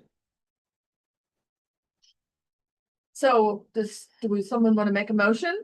Well, can we talk about this public bathroom? Yeah, can we talk about the bathroom? Okay, yeah, let's talk So about. the city is mandated to provide an additional 1,000 public bathrooms by the next 10 years. Yeah. And they have to figure out how to pay for these bathrooms. And we can advocate to the city to suggest that this project would be a great Yeah. bathroom. Yes. I would, yes, I think that would be a separate resolution or letter. Like the PDC is not the right this letter is going to the PDC. Well, I think we can still put it in there. We can. Yeah. But I'm saying what Julie is advocating for, Yeah. it sounds like also something separate of letting the folks who have to enforce that know that we think this is it, but that, like, we can let the PDC know, but they're not the exact right audience for Some that. additional work. But just in general, I think this would be a great location for each of So, so I think we're hearing is we're gonna do a resolution. And talking about the bathroom issue, lack of, and then we're also going to write a letter. To city council, where we talk about how this is a perfect location for a public-private partnership. For beginning to increase the number of public bathrooms in the city based on local law 58 of 2025. And that goes to the council, you're saying? Yeah, that Yeah. could go to all of our, to Yeah. the electeds, to the Yeah. borough president, it could go to, and Right. to our council members. And it could also be an attachment to PDC so that they know what's going on. Sure, as I mean, well. I'm happy to tell PDC, it's just, I don't know. But I if think it's top of two, their I think list it's or actually something. two actions, it's a resolution, and I think Yes. we that's should what I'm take that saying. to the full board, and maybe we should start, Julie, this is a great idea. Right. Maybe we should start always writing a separate letter in addition to whatever resolution we have on these open spaces where we're advocating for public restrooms. That we continue to make people aware and that we're helping the city and the city council to identify opportunities, which is what the legislation asks all of us to do. It's a law. So we're complying with the law, we're helping city council find these locations for public bathrooms. David, Well, what was the structure, do you remember, of the resolution that we passed on the Vornado project? Pull it up. yeah, We Is that a approved it. Deny unless? No, we approved it. Approved with a note about providing, because there we had other comments on on seating available. I drafted it. Yeah. We approved it. Okay. We'll pull up. And I'm fine with following that same structure, if that's how we've I done mean, it. is everyone okay with approving with these conditions and then the additional letter? Yes. I'm okay. I mean, that's a way to do it, I think. Yeah, I think sending that to the council Yeah. as a separate thing, I think makes sense. I mean. Yeah, or what would be go first? I think that, like, I appreciate that this is an additional public space and a place for people to go. I do think that I really want to make sure we're emphasizing this, that part of why this is a public realm improvement is because it increases that traffic flow from all of these transit centers. And it also increases public space to sit and gather, to then have to go back to the place that you're trying to flow people away from to go use the bathroom is counterintuitive to the entire point of the public realm improvement. So it really makes a lot of sense to me to include a bathroom in that location that you. Well, there's also Pershing Square, that whole public plaza space across the street. I'm just saying, it's drawing an enormous number of people. Yeah. Into outdoor public spaces Which is with great. no facilities. Yeah. I mean, we're creating a draw and then we're not giving it. We're creating spaces that are not inclusive, and with CB5 is standing behind that. Is And that, they're not inclusive because it makes it difficult for seniors, families and women to actually hang out there. yeah, because we're saying these are it's the okay for groups that them to definitely go need to facilities. Another building to use a public bathroom. On a Going different down level. 3 levels to another, and I just. does And where there are CB5 already long lines, because when a train comes into Grand Central, I don't know if Yes, any it's of a you, nightmare. have you ever been in that like Upper floor and bottom floor. It's long, a nightmare. long What I'm line? trying to advocate for is that public space should include bathroom access. This is what we want this to become eventually law. You can't, how can you provide a public space and tell people they have to go find a bathroom in another building? And how When much, there's an existing building right there, And right what's- next to it. and David, again, what's the value of the square footage that they're, additional square footage they're getting? Yeah, I mean, as I said, the budget. 6 billion, Six and a half billion That's on the add- 3 billion. The add-on, but yes, This is I agree with that. I would agree. I think So that's 500 or 600. Just to orient this What does a conversation. bathroom cost? just to orient this conversation, I think. But Julie, what, all of that can go in the letter. What is it that you're advocating? I just wanted, I don't feel comfortable voting yes to this project because it feels like we're providing a space that's not inclusive. Okay, so you're saying you would not be in favor of an approval. with this. So I have a hard time with that because Yes. we just heard about the importance of public space. We want to support public space. And when we say we don't want this public space, we're saying, like, we can't talk out of both sides of our mouth. I know we wanted to have a bathroom. I wanted to have a bathroom too, and I think that's really important. I don't think we say no to it, because then we're having the opposite effect, right? We're saying we don't believe actually in public space. I appreciate that. In my previous application, housing as a right, open space does not trump housing as a right, but this is a little bit different where this is not a life or death situation. No. Open space without the public bathroom, they're gonna build this open space no matter what. Yeah. And we need to be, very clear that this is not on the record saying New York City should not proceed with these beautiful, expensive public spaces without it being inclusive. Okay, Ankur wants to say Couple something. things. One, highly supportive of a letter that helps identify the 1,000 spaces in the city, and I would be supportive of adding this space as one where we think the city should help ensure there's a public bathroom. But to Yaron's point, I don't think the right audience is a resolution for this, and I would support it following the precedent we did at 350 Park Avenue, which is a very similar building. The language we used there was that we recommended approval of the proposed zoning action subject to the following conditions. And one of the conditions was the applicant, working with the ultimate proprietors of any dining spaces necessary, which is exactly what they talked about here, provide and accommodate public restrooms. That was the language we used. But in this situation, these plazas are so enormous with so many people in them. We can't wait for, I don't think, for just a Okay. food service. Sorry, can I finish? Can I finish, please? Okay, let it finish. Go Wait. ahead. Well, that project was a Euler approval, right? Yeah. Yes. It was to approve the bonus in the first place. Yes. Here, the bonus is already approved. Right. And now we're in design of those spaces. So this is not an So issue I of, think that. are they entitled to a Right. bonus? This is like, while you're in the process of designing the space, design a bathroom. It's So- not like saying, design it. no, you're not entitled to build 200,000 feet. Okay, because of- Ankur, go ahead I and, think the right approach for the bathroom issue is to talk to our electeds and go down the route. I mean, I think it's it's hard hard to, consistent. yeah, it's hard to push a developer who's not required to. I don't feel comfortable denying this. I think we need more open space. This is beautiful open space. I'm very supportive. Libby.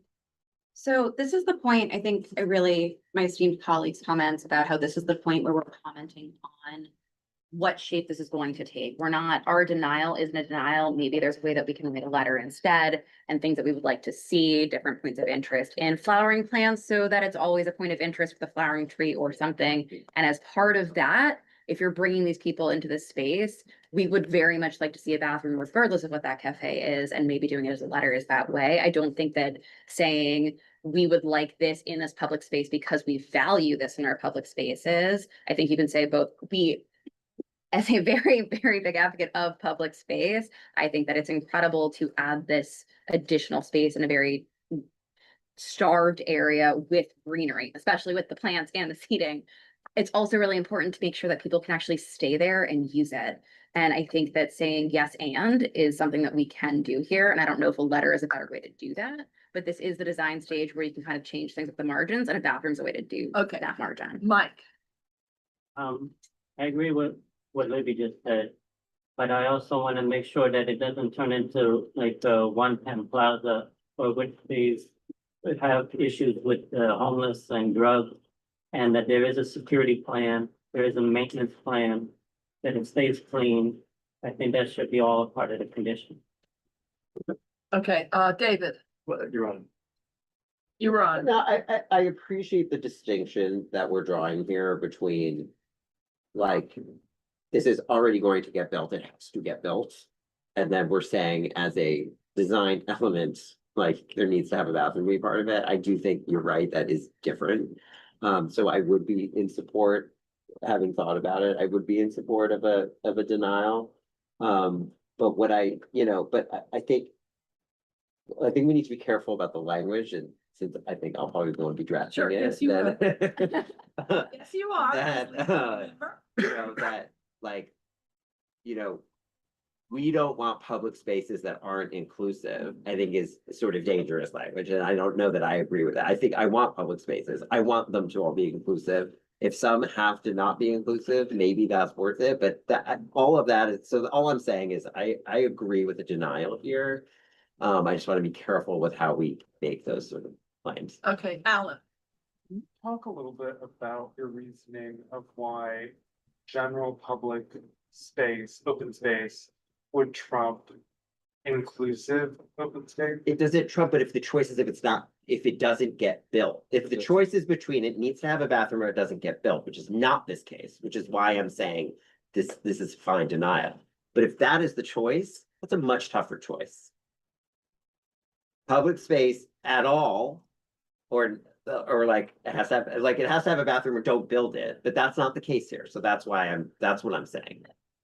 Just to answer Alan's question, I agree, it's not one size fits all solution. In the Right. Bronx, when they have very low funding and they just need public open Right. space, we're not gonna say, no, you can't build that without that. That's all I'm saying.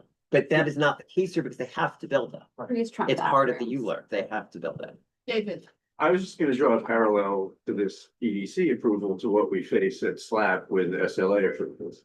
It's not like going to the city council where we have relationships with, you know, we have regular contact. It's not the same kind of political process. So it's more like going to the SLA. We do not get the SLA's attention at SLAP unless we deny applications with a list of the things that we think should be provided. And I think it's the same situation with EDC. Especially the financial benefit that this developer is getting. So can I? There's budget there to Yeah. do this. Can I It's make- not like, yeah, go ahead. Okay, I'll make a motion Okay, that to PDC, they gotta deny it unless there's a public bathroom provided, not necessarily on the terrace, it could be in the building. Yes, Um, absolutely. And that there's a proper security plan. Which they included. And maintenance, We- which they included. But we'll just reemphasize our interest. I'm in sorry, that. we're in the Yeah, business. and we're aware that that's included, but we'll just. We're just talking about the emphasize- language. We're just emphasize that we're interested in that, and that separately, Plants and trees and seating. What signage for the restaurant? yes, separately, we will still send a letter to the council saying that we think this is a good opportunity. This is one of the opportunities Opportunities for. we've identified and we will continue to identify as applications come before our board. These two I separate. would really like. That's a good question. Are these two separate motions? They're probably two separate motions. Yeah. They're two separate actions. Yes, they Okay. are. So I retract that whole second Yeah. part about the council. We're just talking about the letter to PDC. I would Okay, Libby. I would really like for there to be language that includes emphasis about language about the plants, the variety of plants, and then the different environmental things that are included and really emphasizing that and making sure that, and then the seating is taken into account. I just want to make sure that this is about open space. I want to Okay. make sure that we are emphasizing the Okay. good parts of it. I will put something in there. I think it's really important that as a resolution writer, I don't like just repeating things that have already been agreed to, like just for emphasis, but I can mention it. But it's part of how. And a one-page resolution is more powerful. Yeah. than two, I will three, include- I will four, include- The five whole pages. point is public space. We don't talk about the I- greenery in the space. But I believe that's taken care of. But I will add a mention. This is a very well renowned landscape architect who did the High Line. These people know how to They're do very similar. plans. Are we okay with this? Are we voting on this motion? We appreciate. And then I'll make a Any second other motion. things you want to add into his motion? You just summarize quickly what we're voting for. So is this? We're denial voting, this is unless- a deny unless to PDC about, and the unless is Safety. a couple things that they've already agreed to, which is about seating and planting and security and maintenance, and then the thing they haven't agreed to, which is having a public bathroom available. But we're not, I don't we're- think they're is relevant. doing the- They're agreeing to share with us the maintenance plan, the security plan, not that they have one, but they're. gonna tell us. They have one. They have it. They talked to us about it. They have one. Yeah, when it's available, that they will share it with us, yes. Says two security guard and two undercover cops. Okay. Circulating. Okay, Two so that- uniformed cops. So that it's shared with us when it's available. But we're not, I'm Okay. sorry, we're in business session, so if we need something from you, we'll ask you. Unless it's Thank just you. about the plans I'm voting on. Yes. Quick clarification, so easily accessible restrooms with proper signage announcing Yeah. availability to public. Yes, yes, and maybe, do we want to add in the financial aspects of that? And then- That's a tactic in the Okay, yeah, resolution. okay, great, okay. So. Maybe we can so start we're out voting with, for- how important we love the fact that it's new open Yeah, space in the I area. think Yeah, that was, that's that was really part of the important. motion that I made. And we're denying it because of the bathroom, not because of Yes, the The design. green Yes, space, right, yes. talk about the green But space. we're talking about because of the lack of this amenity that is so desperately needed in the city of New York for tourists as well as for residents. Women, elderly families. You have a motion. What? You got it. We ready? Okay, Yeah, ready? Julie? Yes.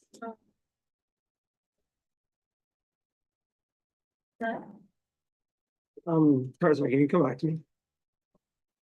I'm a yes, Ankur. No. Okay, Kevin, Yes. Yes, Mike, Yeah, Libby, Yes. Tim. Yes. Yeah. David. Yeah. Myrtle. yes. Out. Okay, I'm gonna make the second motion. Oh, sorry. okay, I'm gonna make a second motion that we send a letter to our council members indicating that we think this is a good opportunity for public restrooms in accordance with, what was it, with law? local law 58 of 2025. Right, And I can send you that, I think I can send you a copy of it. You can even quote the particular article of that Yep. law. Yep. Is this in Powers? Just for Yes. Virginia Maloney? yeah. Well, So that's Virginia the audience? Maloney now, so. Yeah. right, Or will be? Elect will be. right. Yeah. Okay, that's my motion. And to the borough president, and to the new borough president, Brad Whitman. Everybody forget.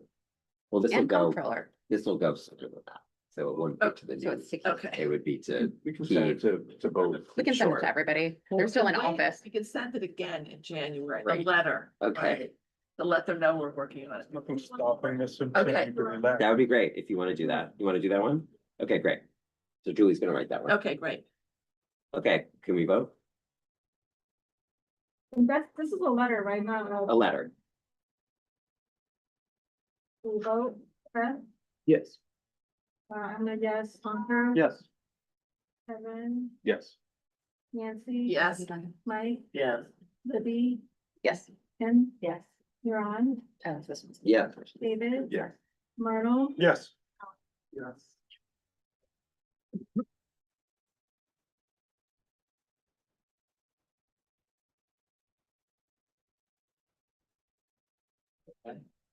Okay, thank you guys. thank you very much. Thank you for being here.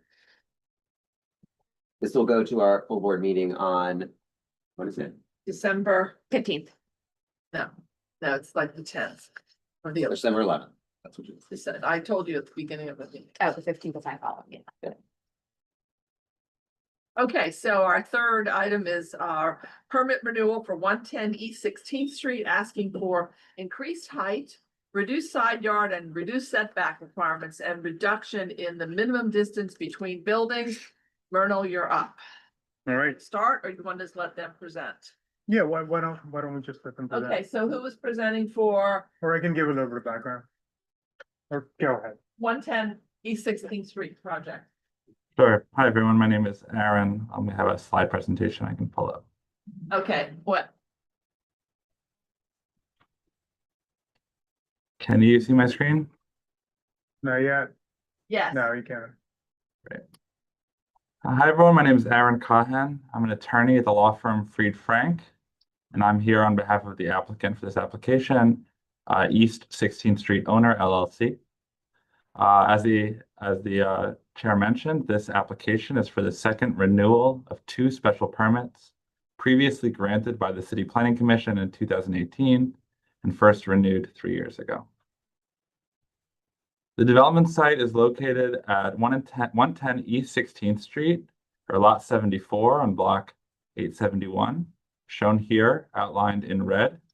in the block just east of Union Square. The development site, again shown here in red, is currently occupied by a 9-story public parking garage. A special permit was initially granted in 1960 for the garage. Since then, the permit for the garage use has been extended for multiple 10-year and 5-year increments, most recently a few years ago for a term of 10 years. The project's zoning lot includes the development site, includes the former Century Association building, which is a New York City landmark on lot 10, and the Lee Strasberg Theater and Film Institute on lot 12.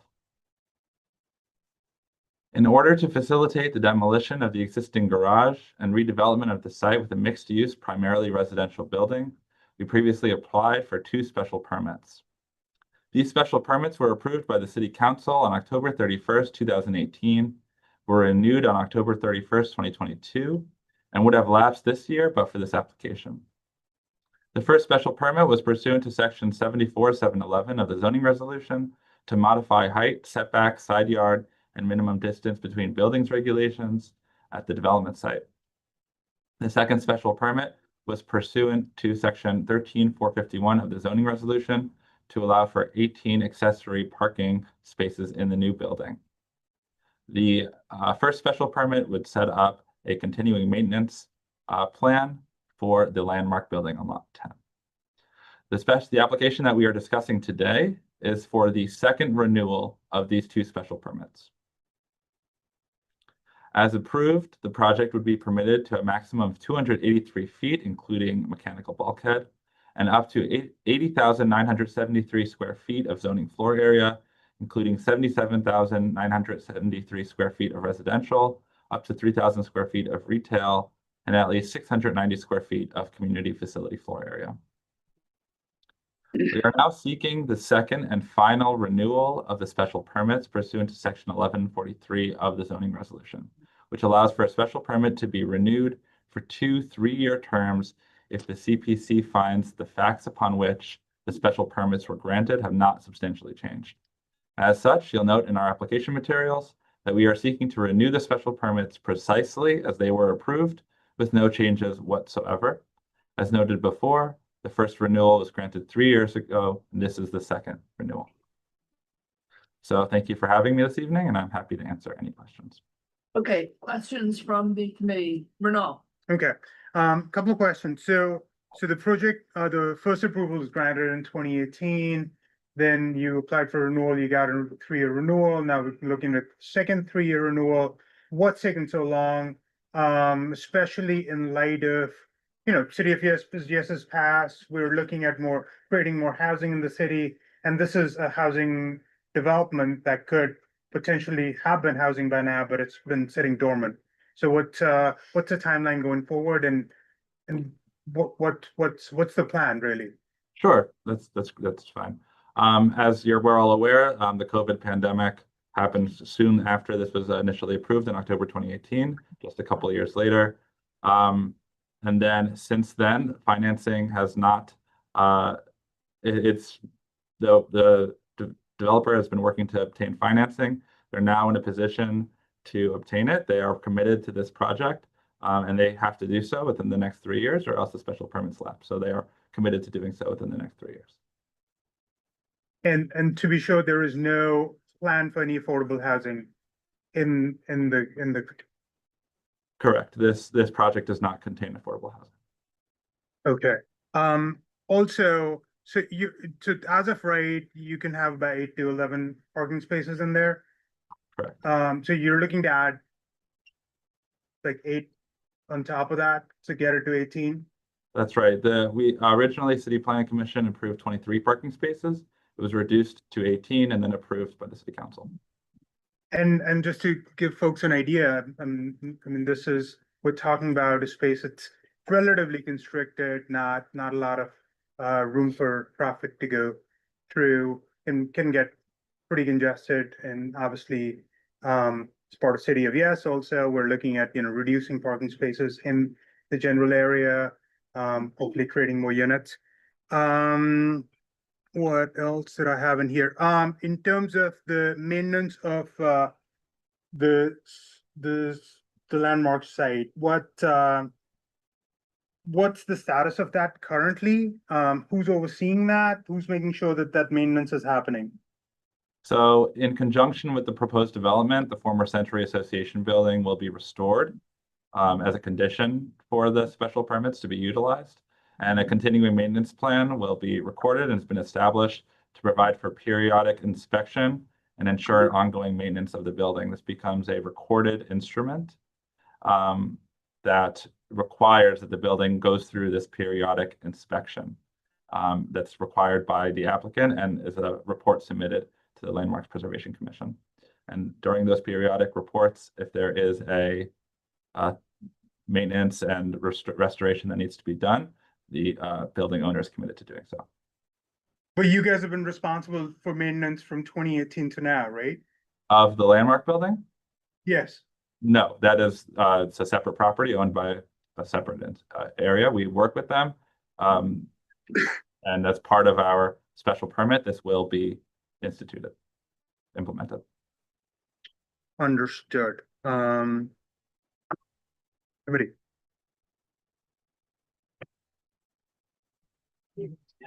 Oh, sorry, David. Did the property change ownership between the last extension and this application?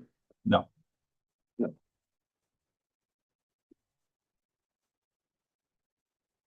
Other questions? Okay, do we have questions from the public? Raise your hand if you have a question. No hands. Okay, so we are gonna now go into executive session. Only committee members, business session, only committee members may speak. So let's start formulating our resolution here on what we want to put in. Myrtle, do you want to start off by things that you think you want to put into this resolution since you're lead committee member? I don't see any obvious issues with the application, to be honest. I mean, they have a 3-year deadline now. They have to abide by it. They can't seek another renewal. So something's gonna come up in that place. They are not seeking any sort of tax abatements, I believe. There's not, there is no plan for affordable housing. I don't know what we can do about it. We can mention it. What do other people think about the affordable housing piece? Bonker. I think because they didn't get the tax abatement that you often see, I can understand that. It's a trade-off. The city will then have more tax revenue we can use to fund different programs and services, which is a nice positive. And I agree with you, this is the last renewal that they have, and this was already approved by the city council before, and so if I can understand that it took time to find financing and COVID and interest rates had at least jumped around a lot and it was hard for a lot of developers. So I can understand why we renew it. Anybody else have an opinion on that? Mike? I agree with Bonker?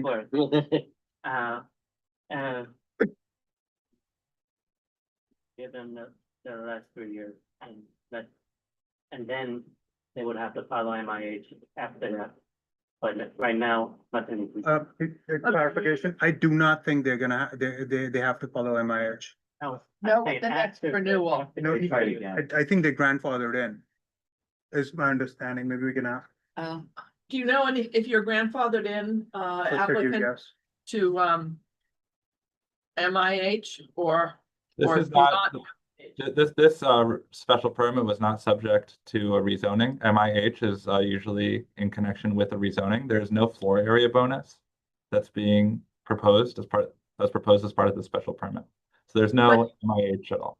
But once this 3-year, if you don't meet, start your project and finish it within the permit 3 years, is it then subject to MIH? No, it is not. MIH only applies to specific sites that have previously gone through a rezoning since 2016, since the program was implemented. There would be no requirement for affordable housing here in that instance. Any other? Okay, thank you. Any other comments? Just back on the ownership question, I just out of interest. So I mean, I just looked this up and it said the property's been listed for sale. So this is something that will then be tied to this property and it's sold with this approval. It's not a function of ownership of the site. It's, it goes with the land, not with the ownership. It increases the value of the asset. Whatever, but yeah. It's not like we see this again because the property changed hands. It's an extension and whoever buys the site has the benefit of the extension. But it's just a fact, not a. Does that mean that the new owner might get another look at the extension and, or? Is that- No, okay. They can only extend what was previously approved, so. Does he have a question or comment? Lev, are you listening to what we're talking about here? Yes, I am. Yeah, I do. Do you have any opinion? So my thing is, the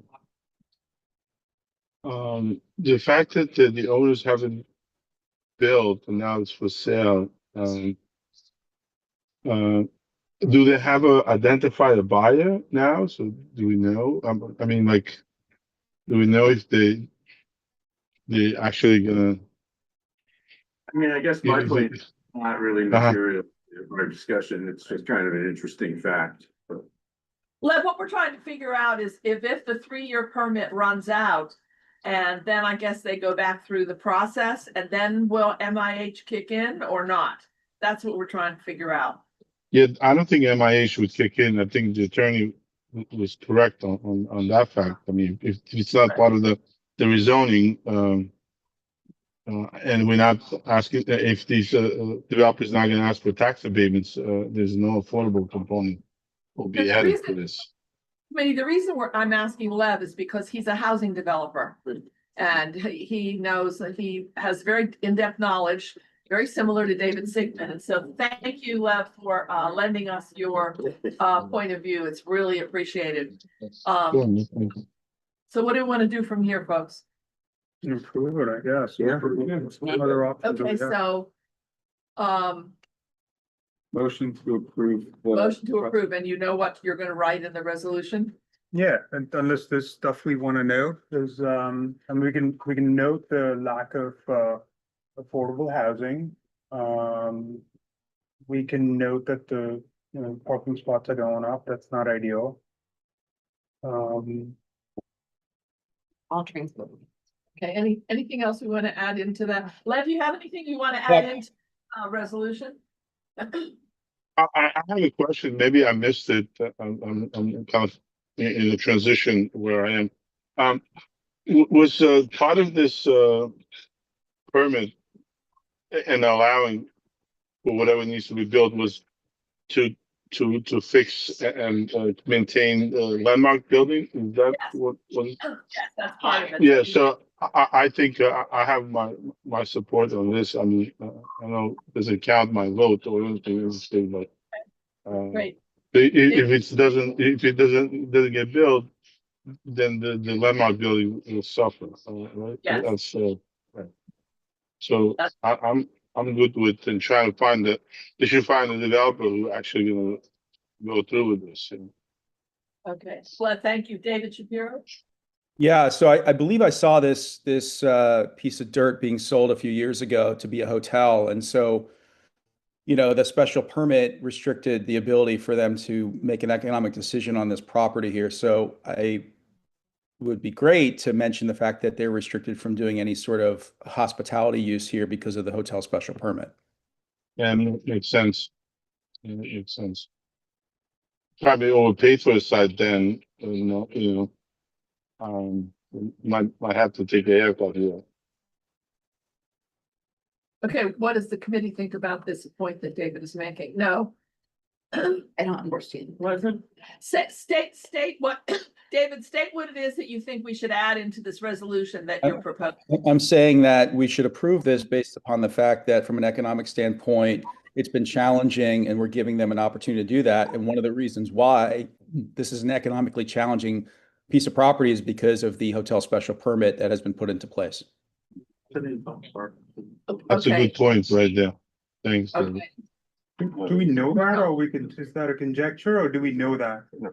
Have they Did they tried request going it? through the Yes. special permit So process? no, they haven't tried going through the special permit process, but I believe that this site was on the market as a hotel development site a few years ago before the special permit went into place.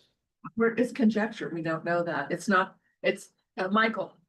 Is the special permit that they received it for a housing project? Yes, Yes. housing, yes. Yeah. So it was never No. visioned as a hotel? No. It was supposed to be housing.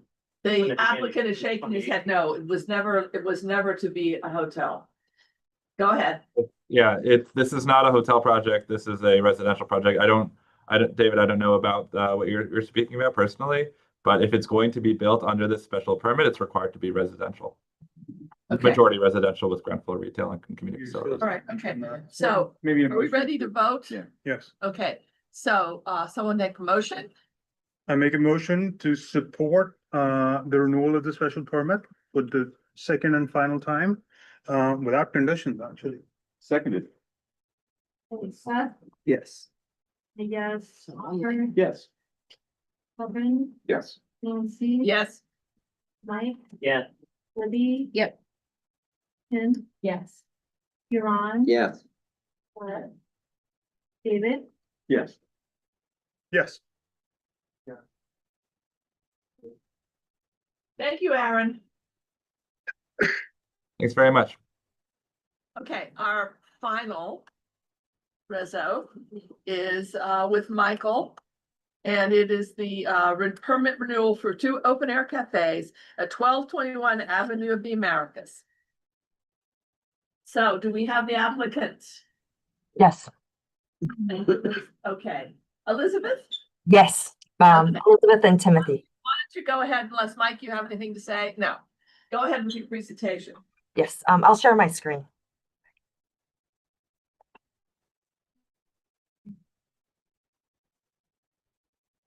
Can everybody see the screen? Yes. Yeah. Oh, great, wonderful. Yeah. Okay. Good evening, my name is Elizabeth Lee, Land Use Counsel for the owner of 1221 Avenue of the Americas building fronting on the west side of 6th Avenue between West 48th Street and 49th Street. I am joined by my colleague Tim Gentles here. We are here to present an application for renewal of 2 open air cafes within the plaza portion, the northern plaza portion along West 49th Street. Just a brief background. The 1221 Avenue of the Americas building is a 51-story commercial office tower with a plaza, the area hatched on the screen here, and a non-bonus sunken area on the concourse level right here, if you can see my cursor, all of which were constructed in 1971. The plaza is along West 48th Street and 49th Street here were at grade, but the plaza space along 6th Avenue here were all elevated, as well as the sunken was depressed, and both of those levels had no ADA access. In 2020, the owner of 1221 decided to renovate the public space to make the plaza more accessible, inviting, functional, and user-friendly. A design change application was approved by the chairperson of the City Planning Commission in 2021, which proposed to first lower the entire level right here, as you see outlined in this thin, very faint boundary right here within the plaza fronting on 6th Avenue. It was to lower the entire level of the existing elevated plaza along 6th Avenue to be at the same elevation of the sidewalk and the plaza portions along West 48th Street and 49th Street. This would make the 6th Avenue Plaza ADA accessible. Second, it was to infill portions of the sunken area to enlarge the at-grade public space and provide additional amenities such as seating and planting. And lastly, it was to install an elevator to provide ADA access from the plaza level at grade from 6th Avenue down to the sunken area at the concourse level. This major renovation cost approximately $50 million for the public space, which was completed in 2023 and has been open to the public. The plaza, since it has been open, has been exceptionally well accepted by the public and used on a daily basis today.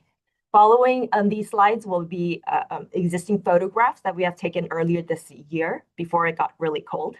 So this is view of the southern portion of the existing plaza along 48th Street. This is a view of the northern portion of the existing plaza along 49th Street. Now here is the renovated plaza view sort of from the aerial view of the renovated plaza along Sixth Avenue. And you can see many of the amenities that were added. Here's the elevator that was installed, the concourse level, and the at-grade space around the Sunken Plaza that was infilled to enlarge the public space. And all of these were actually lowered down entirely on both sides to now have a direct access across all from the sidewalks. And this next slide is a close-up view of the sunken area, which was also renovated with steps and seating. So this is a close-up site plan overview plan. The cafes are located along 49th Street in areas shaded in blue right here and right here. The cafes are for two existing restaurants, Del Frisco and Oceana. This is a view of the cafe setup for Del Frisco. And this is the picture of the view for Oceana Cafe, one looking towards it and one looking away from it. Now, just to give the breakdown, the plaza, this is a renewal. We have obtained plaza certification since 2017 and another in 2022. And now we're back for the renewal of the same cafe applications. The seatings that we're providing, there are sets of movable tables and chairs. In total, combined would be 20 tables and 80 chairs. There's movable umbrellas provided and litter receptacles. There's also the cafe signs that are installed, one in this area for Oceana and one right here for Del Frisco. And lastly, these are just a compliance table showing compliance with all of the plaza regulations. And with that, I'll take any questions. Okay, questions from the committee? Mike? So the renovation to the sunken area was done in 2020. That was before the current license for the open air cafe, correct? The Sunken Plaza has been there since sorry, do you mean the renovation? Yeah. Yes, it was all completed in 2023. 2023? Yes. Or 20, oh, sorry, 20, okay. So the current license was in 2022 and it expires when? In July 12th of 2025, so earlier this year, we had submitted the draft application in May to start the process. But as you know, with the pipeline at DCP, this got referred out later. Okay. Yes. And our last two resolutions on this public open air cafes and public plazas, we've asked for signage on the tables for public seating, and we've asked for use of the bathroom, public use of bathrooms. How are you willing to do that now?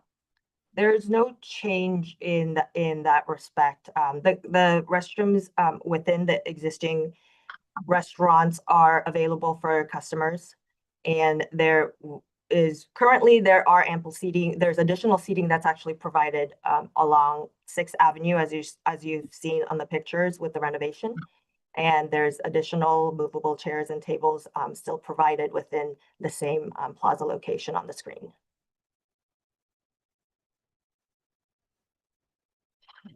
And part of the criteria to meet for the open air cafe is that you have to meet the findings for number 4, number 6, where you have all areas of the public plaza need to be accessible to the public. If the seating is not available to the public, are you meeting finding 4 and finding 6? The areas of the cafe zones are accessible from the plaza, which that's the finding. It's not with respect to the main cafe seating when the cafes are in operation for dining. Okay, other questions from the committee? Any questions from committee members or board members online? Raise your hands. Nothing? Okay, we're going to go to the public. Does the public have any questions? Raise your hands, please. No public? Okay. Okay, we're now going to go into our closed business session. and start talking about this application. And Michael, do you have an idea of where you're gonna go with this draft resolution and what you want to put in it?